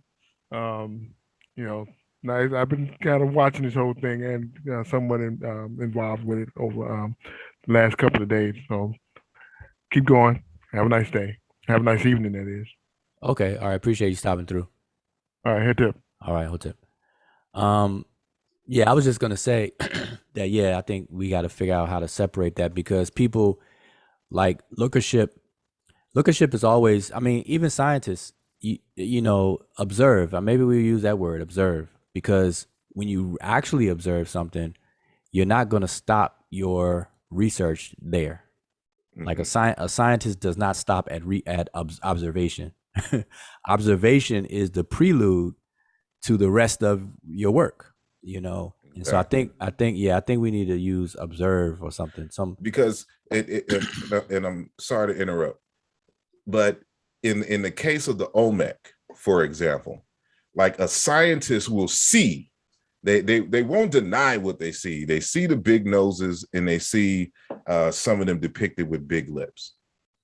But what we're calling lookership again is folks who just go with their first mind without seeking explanations for why you may see what you see. So it's not a question that this is what they look like. And again, when you like live in Texas, remember Texas was Mexico. So when you come to Texas, you see folks that look just like the Mayan pictures and just like the Olmecs. And we just call them Mexicans now. The real mestizos, not those Mexicans that are have that European ancestry and look more closely like Europeans. Like when you just get them raw indigenous Indian Mexicans, right? They look just like what you see on the stone carvings and on the wall paintings in the Maya and Olmec civilizations respectively. So the question is, as a scientist, the first thing that I would ask, well, are these features shared among other groups across the continent, and can it be localized? And what is the probable evolutionary explanation for these phenotypes? And so, what a lot of folks don't realize is that that certain phenotypic characteristics can emerge independently at separate times in evolutionary history, because whatever organism that is under investigation has evolved in a particular area that has shared climatical characteristics. So knowing that as a factor from a scientific point of view, you wouldn't just automatically assume that the Olmecs are African people who traveled as a result of getting into boats and crossing the seas. Well, they're all on the same tropical line. You see the same type of features with Southeast Asians in places like Vietnam and things of that nature. Right. Because they exist on that same tropical plane. So this is something that you always have to keep in mind. And so now you have to be able to see, as a scientist, I'm looking for ways to falsify my own hypotheses. I have to eliminate possibilities. And I do my research with that in mind. If what I am observing can be explained in another way, how do I falsify that explanation or that secondary hypothesis for seeing the phenomenon which I am currently observing? That's how you eliminate, you do the experiments and things to eliminate those alternative explanations until you can only come to a logical conclusion, you know, based on a series of supporting evidence. And that's the difference between those who do what we call lookership. They just again go with their first mind and don't do any type of experimentation, any type of research to falsify any alternative hypotheses that could possibly explain what they are currently observing. Right. So I as you were talking, I brought up this. Let me just pin it so make sure people see it on the YouTube streets. So I brought up a perfect example of lookership. So this is the definition of lookership: is when people look and see this and then stop their research. That's lookership. And so when they stop their research, they look at this, they will conclude that ancient Egyptians had flying aircraft during their time. Now, what's different between lookership and what I'm going to separate as observation, which is what a scientist would do, is that they would see this and admit that, yeah, it does look like flying crafts. Like they, you know, to observe this and say it doesn't look like that, you kind of you know, in La La Land as well. So these glyphs, they do look like modern flying crafts, but a scientist would not stop there, because they would set up a series of questions to, you know, and sorry, I'm just using this to underscore what you were saying. A series of questions to try to falsify and reason this out through a series of logic flows from the premise. And so, one, you have to, you know, you can just make some surface questions just based on reason, that if the ancient Egyptians had access to flying crafts such as these that look like modern crafts, then how in the world would Egypt even have a battle? It seemed like a battle wouldn't even be a battle if they had access to this and no one else on the planet did at that time. Like there would be no battles. Like who would pick a fight with them? And so on. I mean, that's just some surface immediate questions. Like, wait a minute, how did Egypt fall? You know, that question comes up all the time. Well, how did Egypt fall if they had access to flying crafts like this? Like, what? So anyway, so a scientist or a person who properly observed this, they would say, yeah, it looked like a flying craft, but it must be some other explanation to it. Let's figure this out. And, you know, then a whole series of questions could be asked. Well, these are glyphs. What does it mean? What does it say? Because we know the glyphs are the visual representation of speech, of the language. So, well, what does it say? You know, and then you would start down that path of trying to see what this says. Then just seeing this, one of the first things that you would ask as well is, where's the rest of it? Because obviously this is a cropped portion of something. And so you would want to see what's around it. Like, are there other glyphs around it? And does this exist anywhere else in Egypt? Do these glyphs exist in the inventory of glyphs? And et cetera, et cetera, et cetera. You know, so that is proper observation. And then the flow from there versus lookership, where you would just look at this, assume spaceships, and then stop. Like, oh, that's an Apache helicopter right there. That's the hovercraft in Star Wars. That's the space shuttle. And that's the George Jetson little buggy they had in the cartoon. You know, that's what people will walk away with. You know, so that's the difference. And so people are doing that with the Olmec head. Looking at the Olmec head and say, they stop. They look like they have Negroid features. They got the high cheekbone, the broad nose, and the lips and everything, man. But then they just stop. And that's it. So that's the difference. And that's what we have to really, really change. Really change that. So I just want to show this example.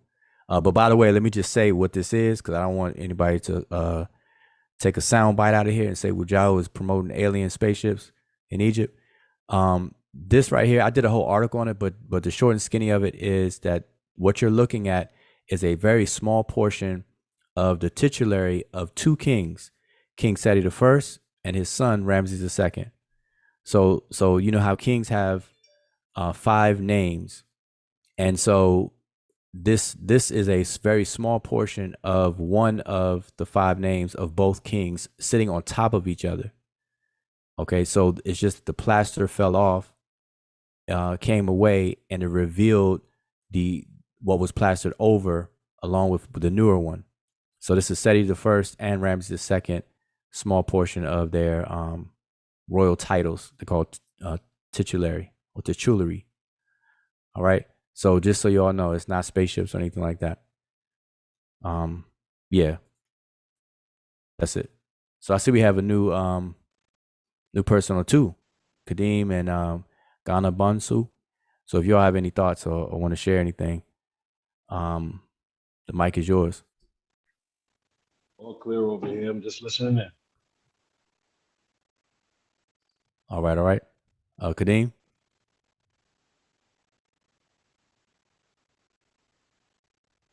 Kadeem probably just came in and start working. Kadeem probably on 3rd shift. Yeah, so I mean, you know, I don't want to my intention not to beat a dead horse with this live, because like I said, we're coming off of a 24 plus hour videothon, and then before that the brother Chief X had a 3-hour video, and then before and during that it was a bunch of Facebook posts and things. So I think the conversation has definitely been exhausted for now, and I just wanted to round it off. Today is Sunday, just kind of want to round it off the weekend with just some thoughts and everything. So I see we have a few people in the chat, so peace to the chat. Again, the link is in the pinned at the top, so if you want to get a word in, click it now, because I don't want to stay too long. But yeah, I just think it's interesting, and hopefully we can do better with our approach to these questions. Yeah, I'm just saying, like, the key word you said was "for now," because we are definitely going to be revisiting this at some point again.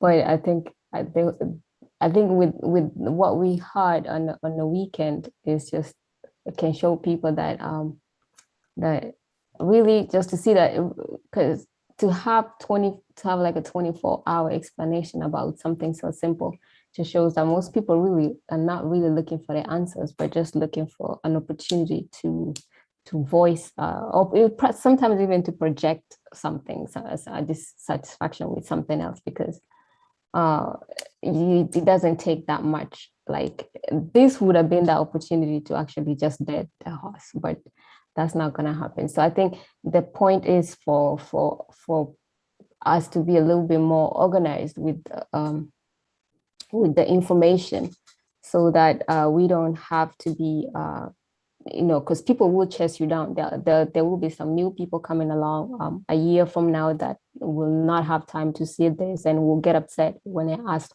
to check out that video, to read that book, and all that stuff. So we just need to organize the truth and keep it moving, because we can't be dragged like this. I mean, there's a lot, like we said, there's a lot of work to be done. So yeah, just organize the truth, because All right. So to make it clear to everybody, the ancient Egyptians never depict or call themselves black or white. That's a modern term, so we shouldn't use it for them. Yeah, I think that's okay. Now, this is definitely what I would encourage people to do on their spare time, is to get some kind of textbook on socio-cultural anthropology, or just cultural anthropology. Find a textbook. Find, go on the internet and go to college websites and look at their curriculums and look at their anthropology departments, and try to find what textbooks are most recent and things like that. That's just one suggestion. Or just go straight to the bookstores or Amazon. But look into and invest in cultural anthropology. because, you know, or ethnography and things like that, because how human populations, because you have to look at it this way.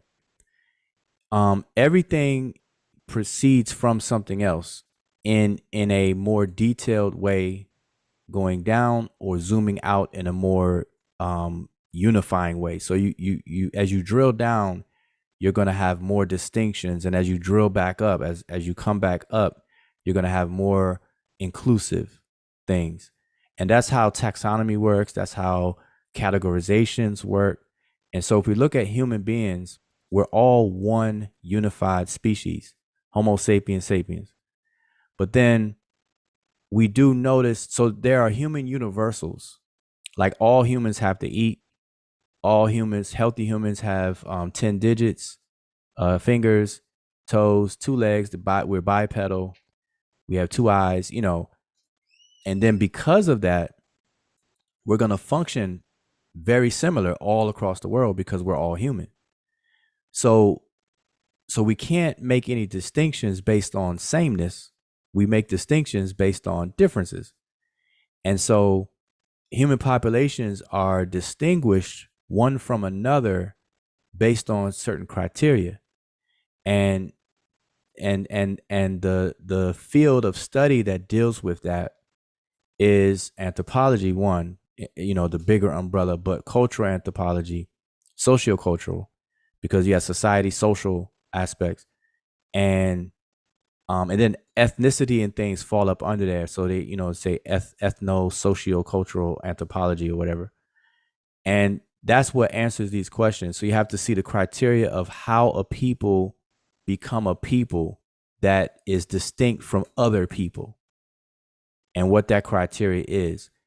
And if we stuck to that, we would get a lot further than sidetracking ourselves on trying to place other criteria that were never there in the first place for them to be what they were. Like the race. Ancient Egypt was not, the ancient Egyptians did not become the ancient Egyptians based on criteria of race that we have, modern social construct of race. The ancient Egyptians did not become the ancient Egyptians because of DNA. Nobody was taking DNA to determine if they could be an ancient Egyptian or not during ancient Egyptians' existence. Likewise with skin color, they weren't checking skin color to see who could be an ancient Egyptian and who couldn't. It's a tacit agreement among a population of people that have so many things in common in human function and survival and so on and so forth. So it's a list of things that make them a unified thing that we call a culture, you know. And so that's how these populations are defined. And I think if we just approach it that way, we would get a lot further in getting to know the culture. And this goes for any culture, you know, whether they're living or not. It's just that ancient Egypt is a trade-off, because ancient Egypt, the ancient Egyptians themselves are no longer here as an identifiable living culture. But the trade-off is that they're absent, but they left a plethora of documentation. Whereas it's flipped, where we have living cultures that have little documentation. So it's a trade-off, because at least we can go to living cultures and talk to them, but they have very little documentation. So the Egyptians flipped it. They're not here, but they have a whole lot of documentation, and their documentation is such that it's unbiased in terms of uncoerced, I should say. It's uncoerced by colonialism. It's uncoerced by bias and somebody else telling their story. They told their story themselves. They have agency. They were in control of themselves and even others at times. And they're writing all this stuff down at that time. So we can't ask for anything better. And people have the nerve to ask, why do you study ancient Egypt? Well, if I wanted to gain the psychology of Africa at a time when some Africans were in charge of everything, then I go to Egypt because it's unfiltered, uncensored by any outside coercion. So there you have it. I mean, that should be enough for the interest in Egypt. It doesn't mean that we have to believe we're Egyptians. Doesn't mean we have to grab a hoe and start irrigating the Mississippi River and things like that and wait for it to flood and whatnot. So I think people take it to extreme. So I don't know. Is somebody else coming here? Let me get my. Oh, okay. No, I think we lost Samotep. So yeah. So I guess I don't want to be on here all night, but I appreciate everybody tuning in the chat and coming in. Any people that's in the chat that came in late, if you want to come in on the panel real quick, I could say we'll go 15 more minutes. We'll top it off in 15 minutes if you do have something to share about the topic. And like I said, I'm doing this to round it off. And you probably won't hear me speak on this topic for a while, even if people try to bait me into it. And I know that's going to happen. It always does. But, I don't chase wild geese unless I have some spare time and I feel like chasing. So every now and then I may chase some wild geese, go on a wild goose chase. Other than that, nah. But I'm advocating for people to really get past that and to actually study the psychology and genius of the ancient Egyptians. Get a little bit more, let's mature. I look at this as very basic, shallow topics, really.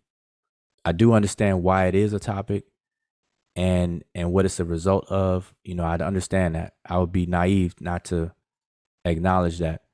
But at some point, we have to move forward. And I'm saying we're at that point where we need to move forward. That's it. We have to move forward. All right. And I hope that people can stop the supra Sahara versus sub-Sahara, and also stop the West Africa versus East Africa set tripping and arguments. I think that is also just as silly. That is just crazy though, because even when people do that, for me, I can already tell there's not seriousness, because people, but it will be like, I rep this, I rep that, but nobody's speaking no language. I would really love to see actually people start taking this, whatever it is on whatever Africa, you're repping, take it seriously to a point where you actually start to, go through that culture and its psychology through the language. Because other than that, it's just like, throwing signs up, like, what's that, like, you're repping what, like, like if you're studying something, there are steps, go through the language, and then take it seriously. And it's not even about YouTube learning and all that stuff. I mean, when you're learning stuff, you're learning stuff. So that's why sometimes, when people say this or that, you can already tell the mentality that goes into it. And it's not a seriousness, because studying, because the people do study, people don't even know that there's, like, what we call Africanists, and people studying all these African cultures and languages, and not necessarily having to be Black to even do that. But when it comes to studying, they are serious. There's some kind of seriousness to be taken into that stuff. And most of the time, when you're taking it that seriously, you're not even being hard. You're actually busy studying. So, but yeah, so that's actually also shallow, and that's why we see all that stuff going on, because nobody's really, I wouldn't say nobody, but I'm saying most of the, what is it called, noisemakers, or the loudest ones, they're not really studying. It's just it's just yelling about something, and that's it. Yeah. So Right. Oh, you gonna say something? No, I was agreeing. Yeah. So, and wait, anybody who's calling the Egyptian Black or Negro needs to be on the short bus, because it's tired now. So we know they're not They didn't call themselves black. Mika is really tired about that one. We can tell. It's like, now. yeah, it's like beating a dead horse. They didn't call themselves black. What now? So, but now, okay, so, but before we leave, I want to explain something though, because a lot of people don't realize that this topic, it opens us up to fall for the okie doke, the banana and the tailpipe, flip flop. So I'm just gonna make it simple as possible and follow the chronology.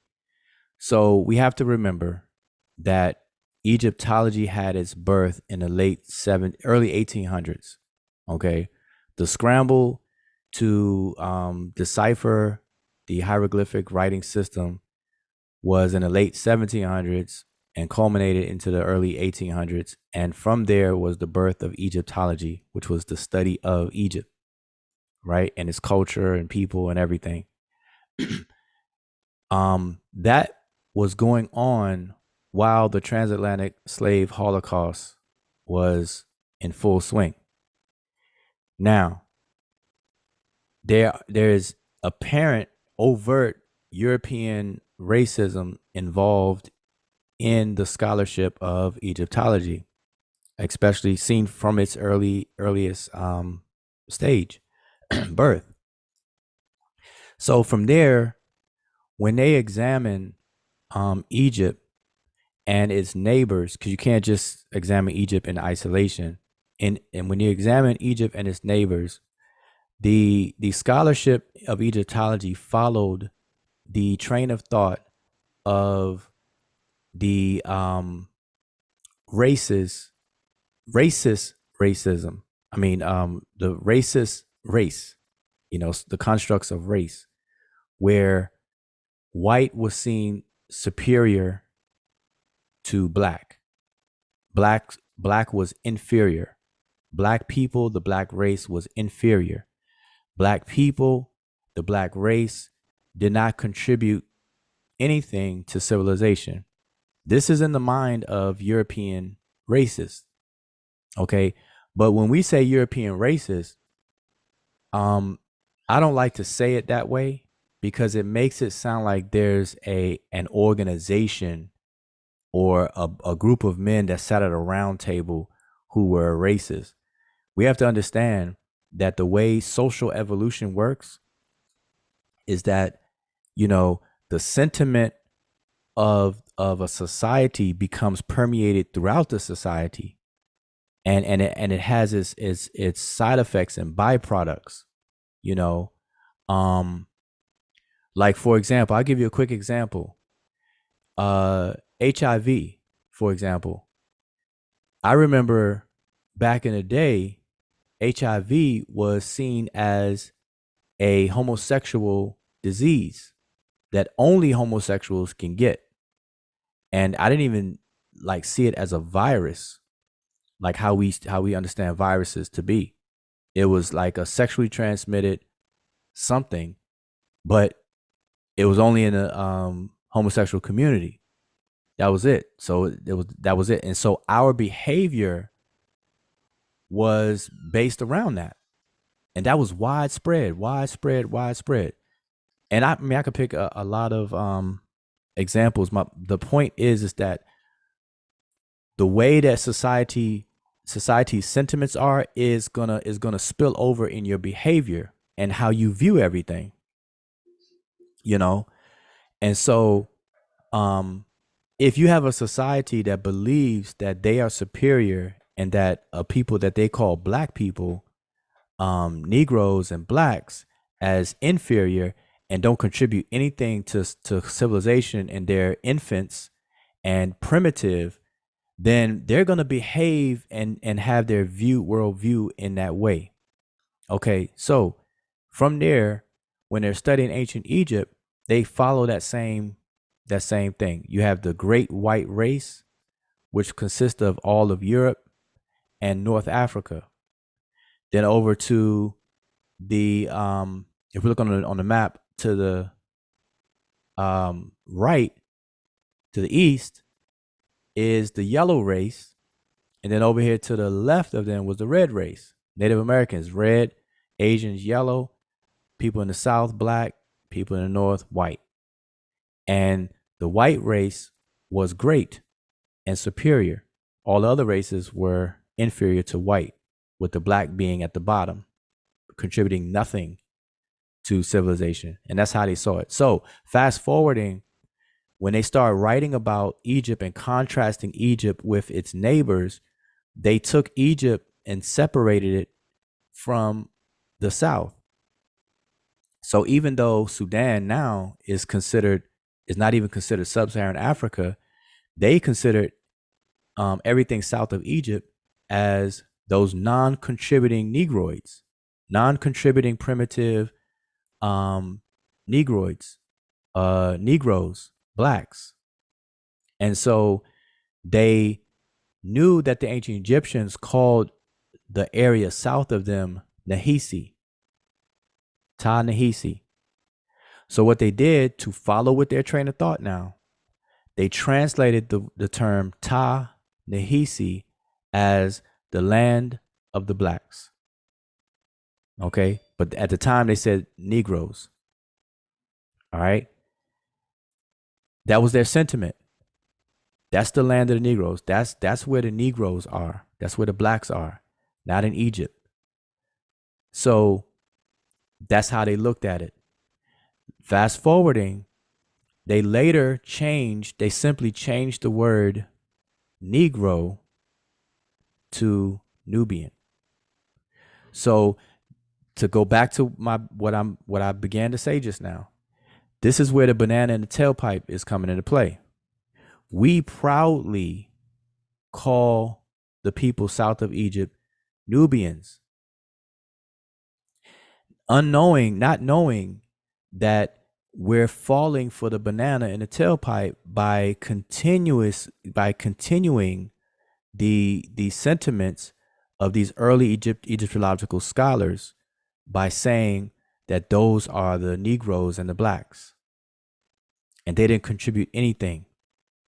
So that's why scholarship has a surprising type feel to it when they talk about the 25th dynasty and they call it the Nubian dynasty. But what they're doing is they're calling it the Negro dynasty or the Black dynasty.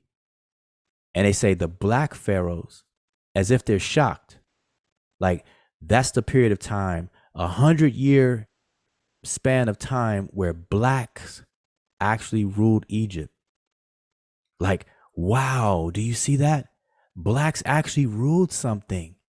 That's the feel of when they do it that way, and we fall for it. We're actually helping to promote that when we say stuff like that. And so remember, that's what's going on. And so this fight that people are having over Nubians versus Egyptians, when you do that, you're falling right into the trap of early Egyptology and the racism that's involved. Period. You're if you think you're doing something good and something slick, you're not. You're actually working for you're continuing that agenda. And so if we let all that stuff go because it keeps you trapped and just deal with the Egyptians as the Egyptians, let them be who they are, and then get past that, then we'll start to appreciate the culture itself and whatever the culture contributed to the world, because everybody else is appreciating it but us. We're fighting over it. We don't even have time to appreciate because we're too busy fighting. You know, the moment you crack up a book to really get into the genius, you get hit over the head with Egypt is gay. Now you got to defend that. Then once you finish defending that, you're trying to pick your book back up to get in some good studying. Then you hit over the head. The Egyptians are white. Then you handle that. Then you pick up your book to try to get into some studies. Then you hit over the head. The Egyptians is really an outpost of Sumer. Sumer came first. You're like, oh, man. Then you got to address that. Then you pick up your book again to try to get into the genius of the ancient Egyptians, and you feel like you're good. You know you in your chair, you got your tea, you about to get into your studies. Then bloop, a brick hits you. Then all of a sudden, the hieroglyphs have not been deciphered. Then you got to deal with that. So you done got hit over the head 4 times, and you can't even get your studies in. Now y'all know I'm speaking about myself. You can't like people try to bait and trap and throw these things out there to try to just it becomes a distraction. And you know what the funny part is? As soon as you turn your head, you'll be like, what did you find out about that? They show you a picture. Like it's always picture after picture after picture after picture. And you wonder, like, this is one of those cultures that actually had everything documented text. And none of these people ever go through one lick of text. It's always, look at this picture, look at this makeup palette, look at this, look at that, and there's no text in all those years of all those arguments, which is just the craziest part. Right. I see Sean in the building. So hotep to the chat, people who I didn't give a shout out to before. And Sean says that, let me back up some. I think Brother Sutek and Sean are saying a similar thing. And man, it's a whole conversation going on. Let me see if I catch up. Come on home to the west side, which is the best side. See? Yeah. Let's see. By the way, nobody on the continent called themselves black. I'm trying to get to where he was saying the Arabs. The issue is the illegal slave trade and the white supremacy began to write history. They did it. It's no number issue. Bro, Smash was just making an argument he knows the answer to. I'm just trying to catch up, y'all. So excuse me. He says, seems like the number of people wanting information does not lean towards the masses. Almost seem like an endless fight. Yep. Yarub, find me 10 after. Oh, so you have a conversation. The book I bought out in Egyptomania, free download. Okay, Sudan equals black. Yep. The word Sudan, the land of the blacks, Battle Sudan, I believe that's it. Islam did that. Okay, I was just making sure. So I'll just make sure I caught up. So, but what I'm referring to, see, I don't think anybody was saying that Islam created that painted that picture that I was saying, because that goes back to Greeks and whatever. Because remember, Greeks referred to Egypt as Aegyptos, and everything below that they've referred to it as Ethiops, which is translated as burnt surface. People usually say burnt faces, but it's burnt surface, literally. And so that set the stage. Those are the land of the burnt surface. They refer to that, and Aegyptos. And then they had a name for Libya, like all of Africa. And you just look at those maps during that time in the Greek literature. But anyway, so my point though is that I think that we're getting caught up into things, not realizing that these are traps. Now, I'm not going to say that there was a conspiracy to set a trap, because these are the shenanigans of European scholars in early Egyptology. But it's because we don't have a good approach to this. We're getting caught up into the trap. All right. There is no country called Nubia, or place called Nubia. Nubia is a region no different than the Middle East. Nubia is not the Middle East, so that's not what I'm saying. I'm saying that when we say Middle East, it's an arbitrary designation for a region. And likewise, Nubia is an arbitrary designation of a region that happened to be part Egypt and part Sudan today. So it's a region that splits the border. And to this very day, you have Nubians, people who are referred to as Nubians, who live in south of Egypt and north in the northern part of Sudan to this very day, near the cataracts. All right. And if all we have to do is go back to the original or more indigenous words and names and labels for these people and places, we will see a very clear picture of what's going on. And we wouldn't get caught up into the trap of that, you know. But we're too worried about the skin color of the Egyptians, calling reddish brown painted people black, and then classifying them as such. Now here's the thing that I think people are getting mad at. When people are making the Egyptians black, they're not doing it in the respect of the Egyptians are black and then that's it. People are making the Egyptians black to imply that the ancient Egyptians are the same as us. And by us, I mean African Americans. So, and this is the pushback. This is the fuss back and forth. You have African Americans who are zealously identifying with Egypt as their ancestors, and that's them. And so when they say the Egyptians are black, they're equating that type of black with them. And then you have the other side of the argument is like, no, you're not them, but they're not saying it that way. They're saying you're not them because they're not black. Right. You know, and so the Egyptians are not black to them, but so really they need to kind of narrow it down a little bit and just stick with African Americans are not the ancient Egyptians. If everybody just stuck to that, I think we would spend a lot less time on this instead of broadening it bigger and then trying to say if the Egyptians are black or not. Just say that they're not African American. The Egyptians are not African American. I mean, that's easy. It's easy, but it's not fun. You said it's not fun? Yes.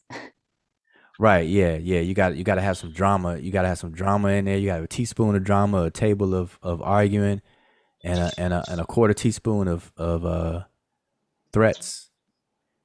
Yeah, I think it's also because Africans Americans don't have nothing like in Africa, like West Africa or whatever, that they could celebrate like Egyptian culture.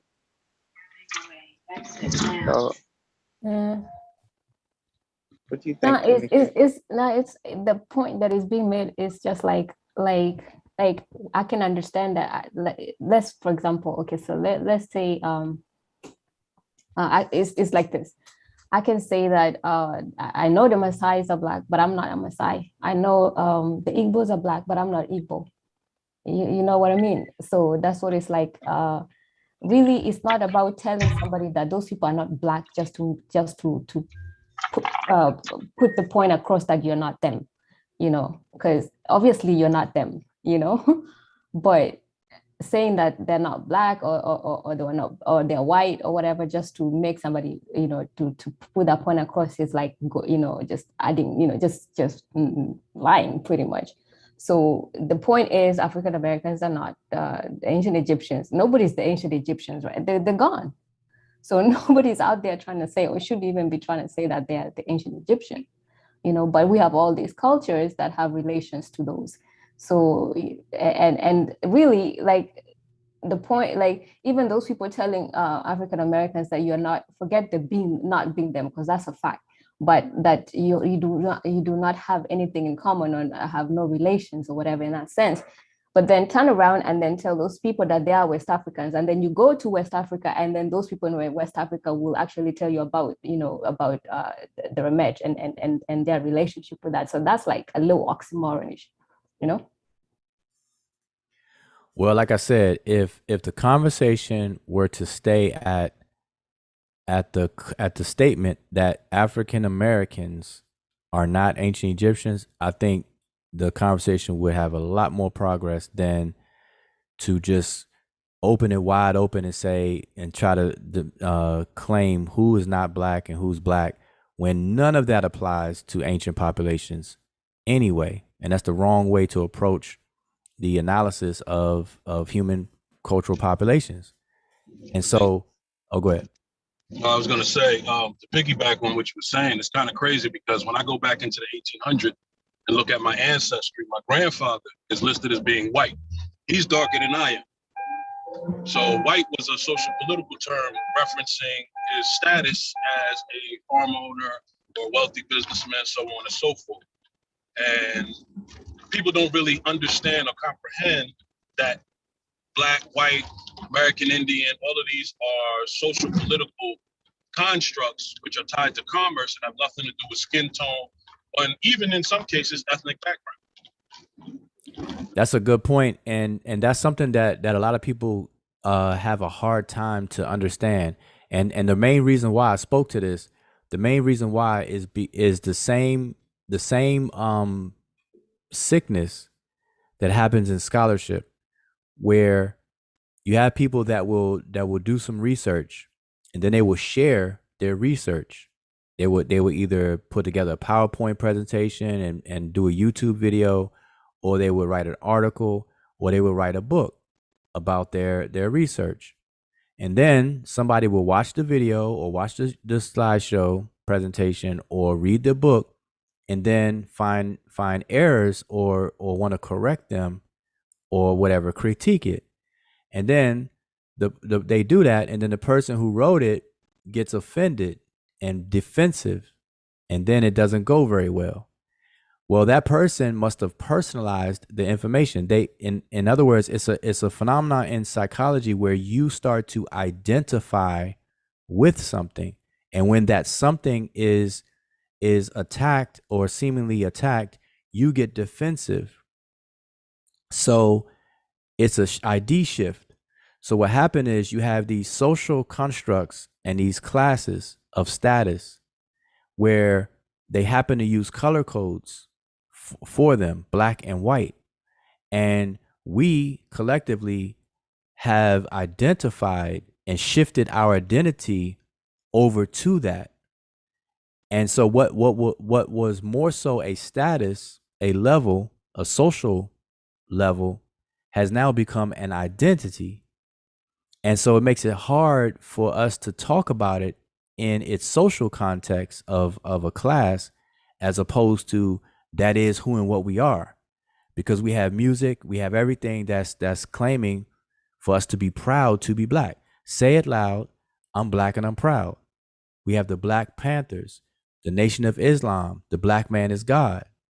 And all of that, black power, black African power, everything is black. So it's really hard now to separate that and talk about blackness in its original context, or not, I won't say original context, but in its functional context, because it actually functions as a status, but we've made it into an identity. And I think that's very important to point out and have a discussion about. Just not tonight though, but Absolutely. Yeah. The other thing about the black thing, as far as social political status, it's the only one listed on the race and ethnicity forms and instructions that is not linked to humanity in itself. So I think that's another reason why you have a lot of scholars or scholar-ish-ly people who contradict that and say, no, they weren't black, because they understand the difference between the commercial terms and the actual ethnicity of the people, or the cultural origins. Yeah, we really have to unpack that. We really have to unpack that, and that would be good for a nice series of conversations, though, to get off the skin color and is Egyptians black, to really start to properly contextualize the functioning aspect of black, not the identity part, and so we take it personal when we say, like, for example, the more science Temple of America doctrine, the aspect of the doctrine of what is advocated in the More Science Temple in terms of black being a status is what we need to hear. Like that right there is sound. And I think that it put into a package of all the other stuff, it makes it less effective to get that message across. You know, I think if that portion was reiterated, I think people would pay more attention to that and get to understanding. But I know that you know, the way it's packaged and the way it is what do you call it? Proselytized around, there's a whole bunch of other stuff with it. Instead of keeping it simple and getting people to understand the functioning aspect of black as a status, as opposed to an identity, because that's the battle cry of a lot of Moors that are around. You know, you're not black, brother. You're not black. Black is a status. Black is this and that. You know, and so on and so forth. Yeah, a lot of it takes a lot of information, and it's crazy because just to understand that concept, you literally need to look at one sheet of paper. And I've had trouble trying to help people comprehend one piece of paper, let alone books and freaking ancient texts and all of this stuff. Like, one sheet of paper is very difficult for people to get past in comprehending these concepts, simply because we've been beaten over the head constantly. Even with this past election season with 2020, you know, the main theme of the Democratic Party was black, black, black, black, black. Even Joe Biden said, "You're not black if you don't vote for me." So there's been beaten into the people's heads so much that that's all they hear. And, you know, we learn and we remember from repetition. And the media in that sense has become very good at masterminding the repetition of certain key terms that keep us locked in a cycle of ignorance. Yeah, definitely. And I think we need to shift, but we're not going to shift if we still stuck on the improper lookership and skin color of these people. Absolutely.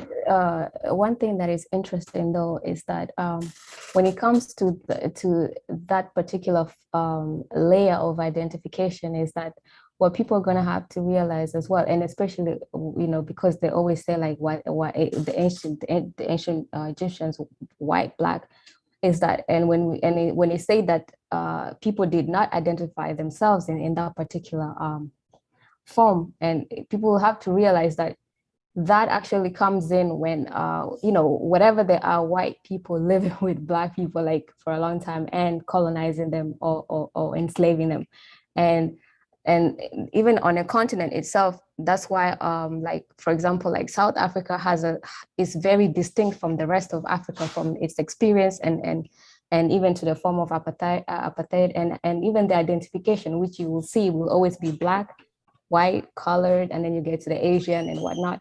But in those instances is where you see the forms of identification coming in as black and white. And that's in those places where there is that white people with black people and some kind of oppression, where it is for a long time. Because you will not see that on the other parts of the continent. You will, you know, that whole form of identification of either white or black doesn't really come in, but it will come in South Africa just as it comes in America. Right, and didn't that term is like a recent? I think it came in like the 1980s? I'm not sure. I can't remember what date it was, but didn't that's a term that just was made up around that time? That they wasn't using white or black. They were using white and black, but it was Plecker who really, Dr. Walter Plecker during the eugenics movement really started pushing to have primarily Native Americans and African Americans, as he put it, to stop using the terms white and being identified as Indian. And that became a push for all around the world. Then it wasn't until, I think, 85 that you got your first race and ethnicity form. Oh, we lost you.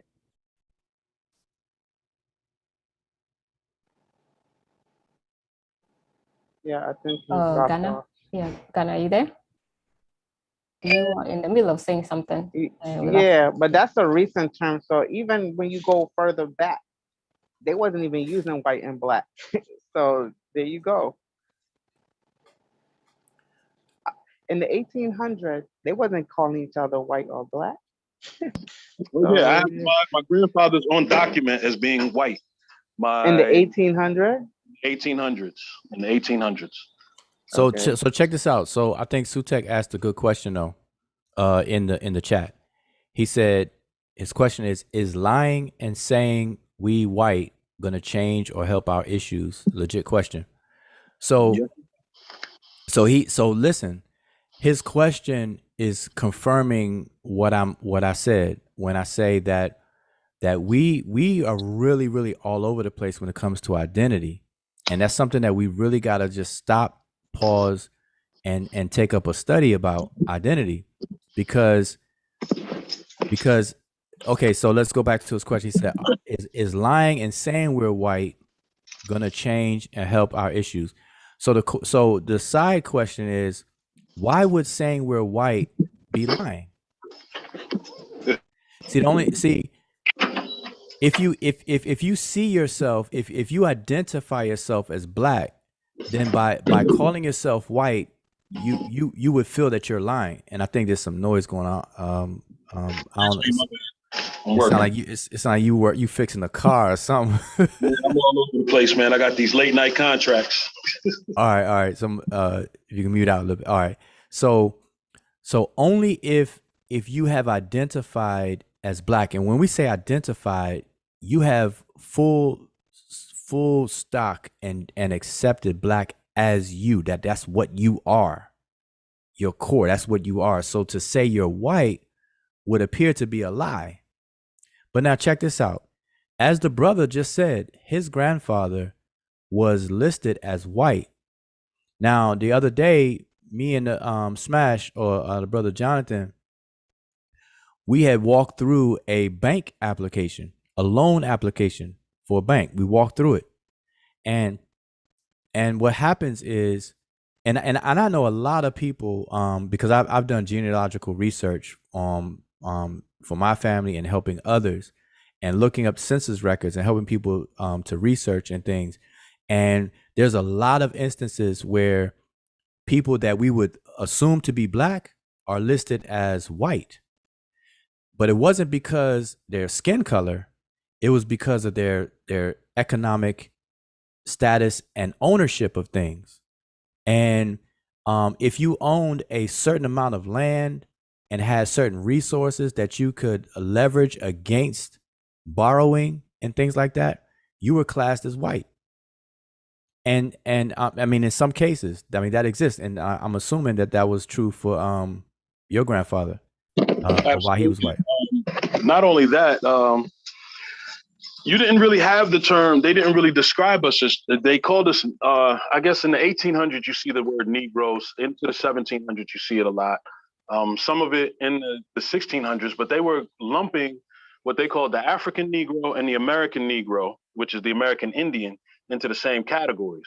So a lot of times when you had, say, someone from Africa or the Iberian Peninsula, which ultimately became known as the Europeans that conquered, they would be, the product would be called a mulatto, which isn't light, pale child, the product of a pale and a dark-skinned person, but rather just two mixed ethnicities from different nations. So their classifications from the 1800s is way different. And then here's the other thing we got to think of too. When we start talking about skin tone, we don't see pale people really emerge onto the scene as a people or even being described in documents until the late 1700s, going into the 1800s. Yeah, so I don't want to get too far off Sutek's question. So here's the thing. It's not about it's okay. Anybody can self-identify as anything. Like I can identify as Superman. I can identify as the Messiah, Jesus Christ, your Lord and Savior. I can identify as anything I want. So this topic, I mean, this question is not a matter of who you say you are or who you declare you are. And I think I still hear that background noise. About to check it. Okay, so it's not about who you say you are that would change anything.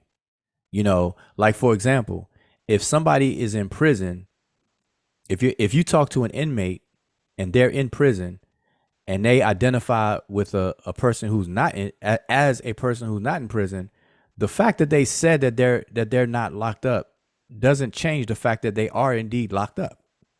So you declaring something doesn't mean anything. The thing is to become what it's defined as. And so this is something we have to understand. So it's not about, let's just say we're white or whatever, and then that's going to change anything, because that wouldn't change anything. The only way that would change something, here's how it would actually unfold in real time. Think about this. If the census record rolls around, you have to, the census application or form roll around like it did in 2020. Let's say we're about to we're back in 2020 and they're passing around the census record for everybody to fill out in the United States. One of the main reasons for the census record is for the government to update its stats on all of the demographics and things like that from the federal level and the state level, et cetera, right? It's for administrative purposes to administer this country from the state level and federal level. All right. Now imagine if everybody who self-identifies as black, who would normally put on the form that they are black or African American or whatever term, imagine if everybody put the check mark on white. What that would do in real time, that would throw all of the stats off. Not to interrupt, but my quick question when you say that is just to ask, can you be arrested for putting in that you're white? No, you can't. I've been on record as being white since 2009. All my documents say it. My children's school records say it. I just had to correct the school counselor because somebody decided they was going to go back and change her records without my permission or without even checking her master file, which is fraud. And I stung them on that. But the main thing is self-determination is the rule of the order. So if you identify as white or whatever it is that you identify as, that's your choice. And only people from within that specific group, in regards to a nation or something like that, can say that you're not one of them, if you follow what I'm saying. So in most cases, nobody can say that because nobody really knows your genealogy unless it's an outright lie. But the thing with white is, to go back to the brother's question, is it's not really a lie. You see, the United States' origin story of humanity is that everything started with summer and the whole Iberian Peninsula, which is the Fertile Crescent and all of that stuff, North Africa into parts of Europe, right? So that automatically makes the origin of humanity white based on that concept. Well, hold on. Let's go back because that's another conversation. Right. I mean, so he's right, and so you got to know that that's just a classification. Wait a minute, because I don't want to go too far off Sutek's question, because I understand the difficulty in understanding, and I actually said it. That's why I said Sutek's question is an actual confirmation of what I'm saying of how difficult this can be to wrap your mind around. So Sutek says, what? We have to become white, and he put become in caps. We have to become white. No, see, the problem is what is defined as white. And so Sutek said it earlier. He said, when you look up white, you're gonna conceptualize a European. He said it in the chat. You're gonna look up European. That's because he want to be black so bad. No. Listen. He does. You're identifying white with a people as if the people made the white, and then it's equal. So you got white equals European. And so if you're not European and therefore you say you're white, you're lying because you're not European. So, and under that thinking, then yeah, that's like, okay, who would do that? But here's the thing. This is where the shift would have to happen in this conversation. You have to change what white is. So again, if we're speaking about the social status and classifications, white is not a group of people. Black is not a group of people. It is a status. It is a social class and a hierarchy. And so just change the word white, right? And man, I did a short presentation on this, and I definitely don't want to take time to pull out the slides and bring out my whiteboard, but y'all about to get me to pull out my whiteboard. You see what I did there? Whiteboard instead of a blackboard. But anyway, Oh no. I know it's a whiteboard. You know, I better pull the blackboard up. But so here's the thing: if we were to change white, the word white, with the word rich, and let's change the word black with the word poor, for the sake of this conversation. Now we revisit the question: do we have to become rich?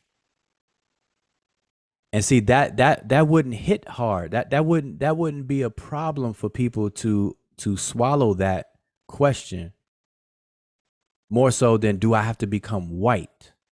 Because if I say, do I have to become white, I feel like I have to become something other than what I am. But if I say, do I have to become rich, then that's palatable. I could swallow that. Hey, you need to be rich. You need to become rich.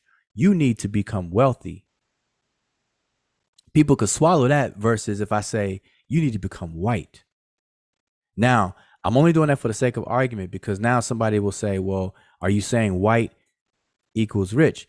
And somebody would be asking me that question, staying in the trap. And so what I'm saying is that if we detach what we conceptualize as white people, blonde hair, blue eyes, pale skin, if you detach that from the class of white, even though we call them white, detach it and put it on to a privileged status, then you'll start to understand that when you say white privilege, you actually are saying something redundant.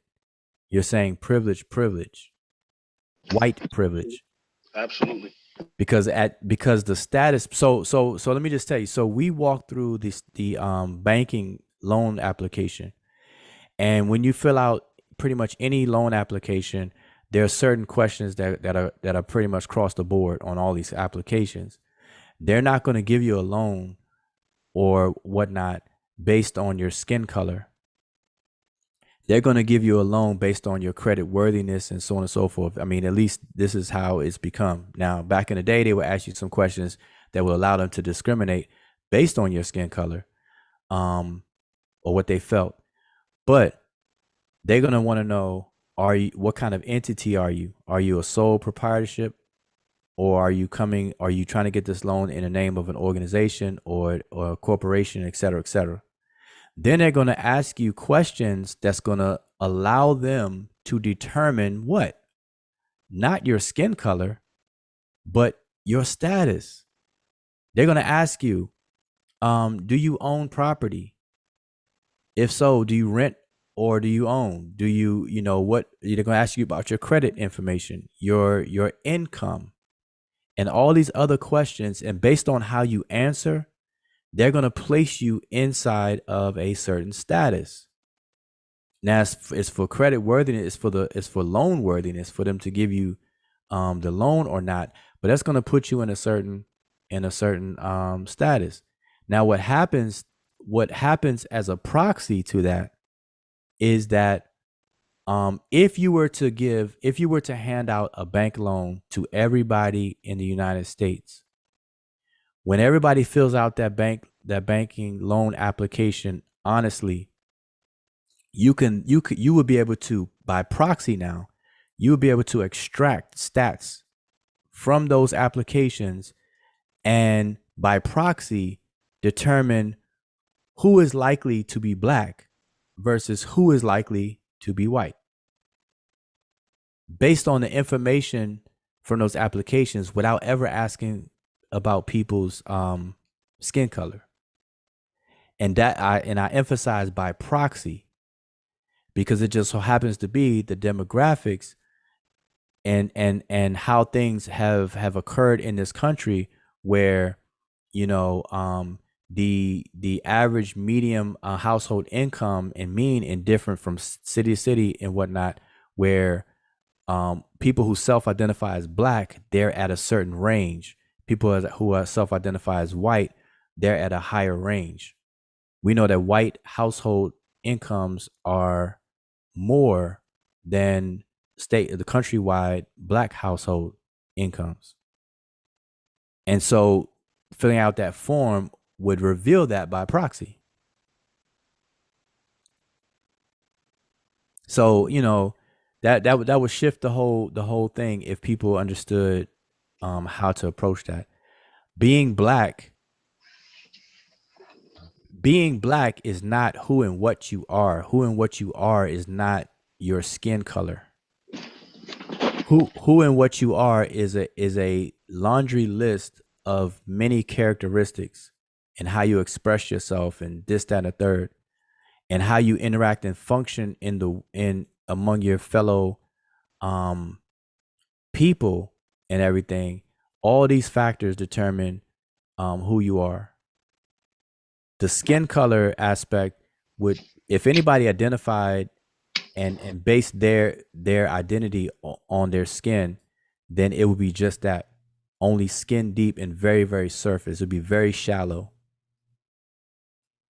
And imagine if you're a person who's black and you identified that way because of that, because of your skin so hard, and then you turn around and have vertigo, you'd be in trouble because now you feel like you're losing yourself. Or you think you was a leper.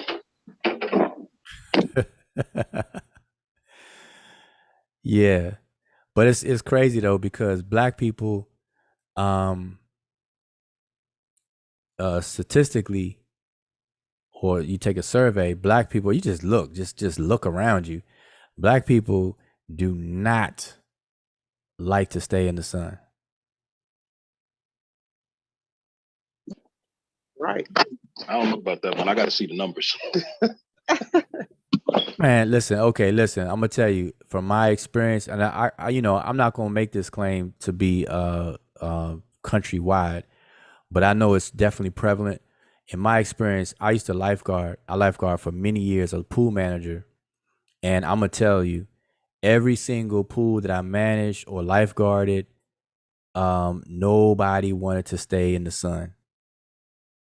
You talking about umbrellas up, sit in the Right. shade, sit in the shade, sit in the shade. Nobody wanted to stay in the sun. Nobody, and the whole thing was, I don't want to get too dark. I don't want to get dark. Right. I don't want to get dark. I don't want to get dark. That's all the black people in Florida. They got their umbrella. All the white people I've they met people like bathing. that. That is very confusing for me. I'm telling Oh, you, that's just from my experience. And you can go around and poll people. They're like, nah, it's too hot. And it's not even the heat, it's the sun. They like, I don't want to get too dark. I don't want to get too dark. That's a mental thing too. I don't want to get too dark. So anyway, so no, like me in this topic, the problem is whenever this topic comes up, this what I'm talking about right now, the misconception is that when this topic is discussed, if it makes people feel like you're telling them to be something that they're not. And the example I always use to try to get rid of that feeling is to use video games, because like if you have PlayStation 5 and you buy a video game for it, when you first play it for the first time, you're going to be on level 1 of any game. And the reason why you got the game is not to stay at level 1. You want to play the game and move up in rank. So you want to move from level 1 to level 2, 3, 4, and whatever. And in order to do that, you start off at 1, and then you may have to kill some people in the game, gather some ammo, buy bigger guns and this and that, or whatever game you're playing. and then you get to a certain threshold, and then they bump you up to level 2, and then you satisfy level 2 requirements, and then bam, now you're at level 3. And so you're constantly moving up in the ranks of a game. So if you take that and you overlay that with the social construct of race as a class system, then you'll understand that whatever word they use for the upper level, that's the level that you want to be at. But that doesn't make you not yourself, because the people at that level just happen. See, there's a overlapping of the word. See, we call people who are not us white, and also white is the social status. And so if I tell you to gain that status and it happens to be named white, you're going to think that I'm telling you to be white, as in a white person. And that's where, you know, the brick, you know, that's where everybody's head hits the wall right there. People can't. Help me with it. Well, in particularly, I've said this before. My part of my ancestry is a Khan. The term Akan in tree means first, original, or pure. So if you apply that to the term white, one of the etymological meanings of white is actually pure. So you're putting yourself in a position where you're being pure, if you can look at it like that. And then that was one of the ways that helped me, just because I was confused too, and it hurt me. I was super black. I mean, I sat on board of directors. I was black. And when I came into this information, I was like, holy shit, I've been lied to. You know, and then I'm fighting myself because I comprehend what my culture is. And I know what the majority of the people say we are because we've been trained that. But then when I go into our language, like with the Sesh, you don't see that. You don't see anybody calling themselves black. We don't call ourselves black in a con. We call ourselves a confolk. Which means the young people, or the first or original people. So the mind state has to change from what we've been trained in this commercial environment, so to speak. Well, check this out. I just looked at the time, so I want to wrap. I want to kind of close this out. But you brought up the word white, meaning pure, right? So let us do this. And I'm gonna make the statement first, and then I dare people to look it up. White and black are etymologically the same. Absolutely. I'm gonna repeat that. White and black are etymologically the same. So here's the rationale behind it. Hold on, before you do that, I'm gonna take it one step further. White, black, and pale are etymologically the same. Yep, and you're right. So here's the reasoning behind it, and I want you all to look this up. Here's the thing: black and white are two words that are talking about two aspects of one process. Okay, so again, black and white are two words that are describing two aspects of the same process. Okay.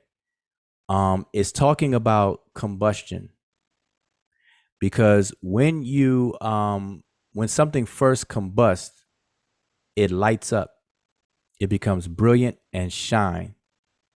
Then as it uses up its fuel and resources, it starts to quote unquote burn out and become dark and black. And so when you look up the word black, and white, blanc, where we get the word blank, and it goes into the word pale, as you said, and bleach as well. These are all etymologically the same, because it's actually identifying a single a single event of a process, but they're talking about two aspects of the same process. The beginning of the process, which will be white, and then the conclusion of the process or the completion of the process will be black. And that's where you get this notion that black means completion and things like that. To finish something, black, and white would be to ignite, to combust. So look up the etymology of those words. You all will find it. He said, Robert Rand said, "Chow, you full of it." No, look it up. I'm trying to wrap up. If this was earlier, I would go through it with you. I will pull it up and show you all step by step. We would do it live. If you do that, you got to send me a message on Facebook, and I'll jump in and show you some of my records and documents where, listing that I'm white now and all of that mess. Because I live this every just FYI. All right. But so again, Sutek, I think you're still there. So Sutek, I am in no way, form, or fashion suggesting that people who identify as black become the people who identify as white. And I want you to pay attention to how I said that. The people who identify as black should not be trying to become the people who identify as white. We can't do it even if we try. We just have to start to understand how these terms function, though, in a separate context. We just have to understand that. All right. And I, like I said, I'm closing out, but I'm gonna revisit this because I'm gonna pull up some what the experts say, these sociologists say, people who study sociology, social constructs, and how it permeates through society. I can pull up. We'll just walk through a couple of experts and see what they say about the notion of race and society, and so on and so forth, and how the modern notion of race really didn't kick in until around the late 1600s. 1681 is the buildup, the beginning of this classification of white people. Now, that doesn't mean, so here's the reverse. So Sutek, this may help you out. Listen to this statement. There were no white people before 1681. So now, I agree. On its own, that sounds crazy, because when I say that, now I've done this. I've tried this around a fresh-minded people who don't even know familiar with me. I would just say, "Did you know that there was no white people before 1681?" And they would think I'm tripping. They would think that, what am I smoking? Because in their mind, when I say that, they're thinking of white as people, as the people themselves. And they're like, wait a minute, white people existed before 1881? No, the people who we identify as white existed before 1681. But white people didn't exist until 1681. And that immediately separates the people, how we identify them, from the status. But that's a very true statement. As a matter of fact, there's a book written about that, The Birth of a White Nation. And you all can check that out. Look that up, The Birth of a White Nation. As a matter of fact, there's a prominent author, I think the author of the book, she has videos on YouTube, probably under the same title. So go to YouTube and do a search on The Birth of a White Nation. I believe that's the name of the book, The Birth of a White Nation. Look that up and watch her presentation. I think she did a presentation, or get the book, and you're gonna see how it breaks down, how the status of white was created. Now check this out. It was created to create a hierarchy where the people who at that time that can identify with the white status will stay on top. It was a safety mechanism to keep certain people in power and at a lofty status socially. in society. It was to ensure that that was firmly put in place, and it's still in place right now. And that's it. So, like I said, I'm trying to wrap it up. So I appreciate everybody tuning in. Did anybody pop in that I didn't catch? Nope. All right, cool. So I appreciate though, everyone who came on the panel. Asar was here, Sanet Safa was here. And everybody who's still here, Mika, Ghana Bonsu, and Zane, brother Zane popped in for a minute. Appreciate everybody in the chat. Hope you enjoyed the conversation. It did get kind of long, but I'm open for suggestions on talking topics, because I want to kind of keep open mic nights and stuff like that, along with the things that we definitely go in on about ancient Egypt, Kemet, its people, its culture, and language, because that's our focus is the language. So you can catch us dealing with that anytime. But I'm always open for suggestions. Yeah, I think so far we have two good suggestions that we're definitely going to be looking into. There was the one for the word culture, and then Brother Matthews, I think I'm saying correctly, asked a question. He's been asking it, so we're going to look into it. I think he was asking about the meaning of the black owl or something like that. So those are really good stuff that I think we're definitely going to be looking into. And if you have any other suggestions, just let us know. All right. So lastly, Sutek says, I definitely get it. I just don't see that changing any of changing any of our problems. Okay, so now, Sutek, think about this. If we are in a city and we have complaints about how the city, the state of the city, the neighborhood, the city, and we have a lot of shortcomings in the city and in the neighborhoods and communities within this particular city. And in order for us to make a change in all of that stuff, it's going to take, finances, resources, and so on and so forth, right? Well, so here's the thing. Then this is what I meant earlier. You're not trying to change who you are. You're trying to change a status / state of things.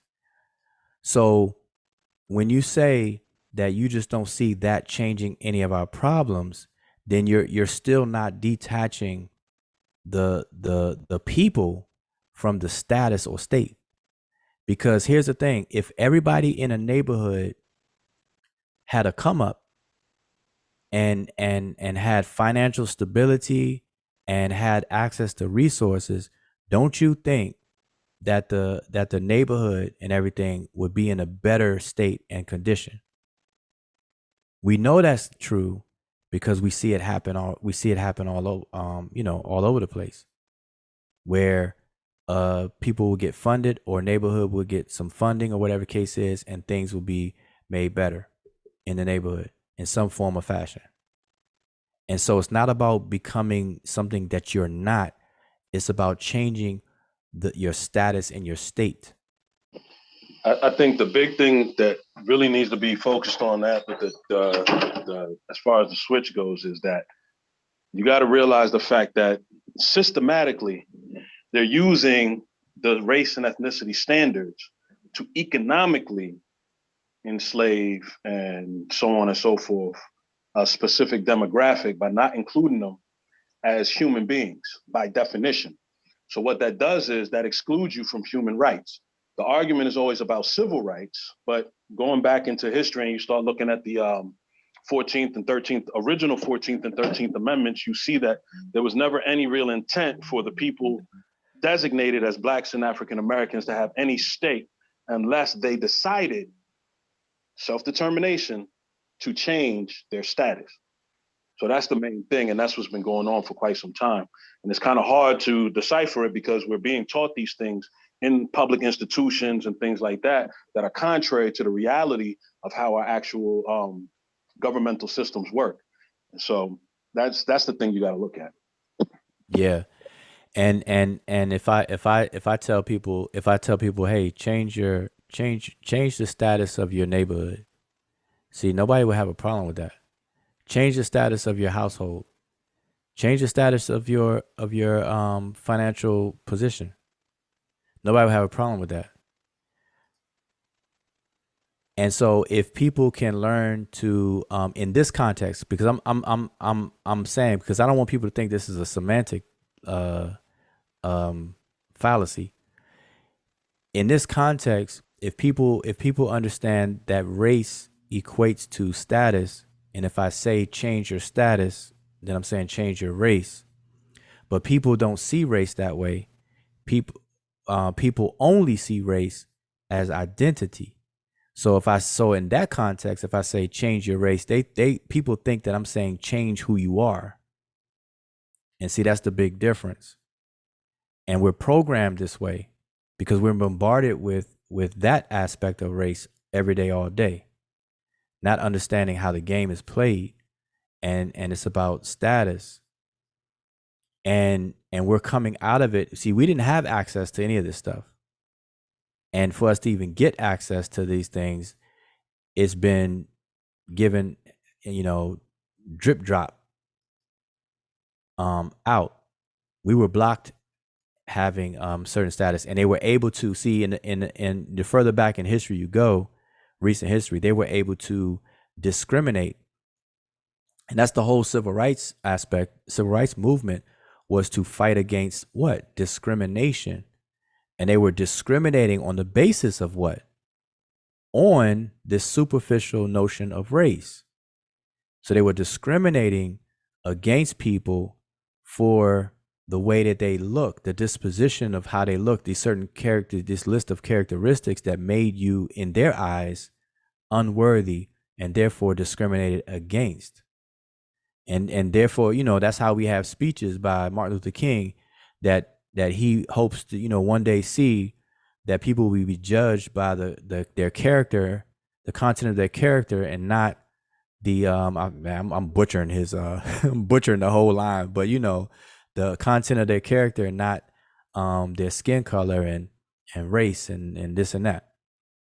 That's the whole thing. They were able to successfully discriminate based on how they perceived you to look and so on and so forth.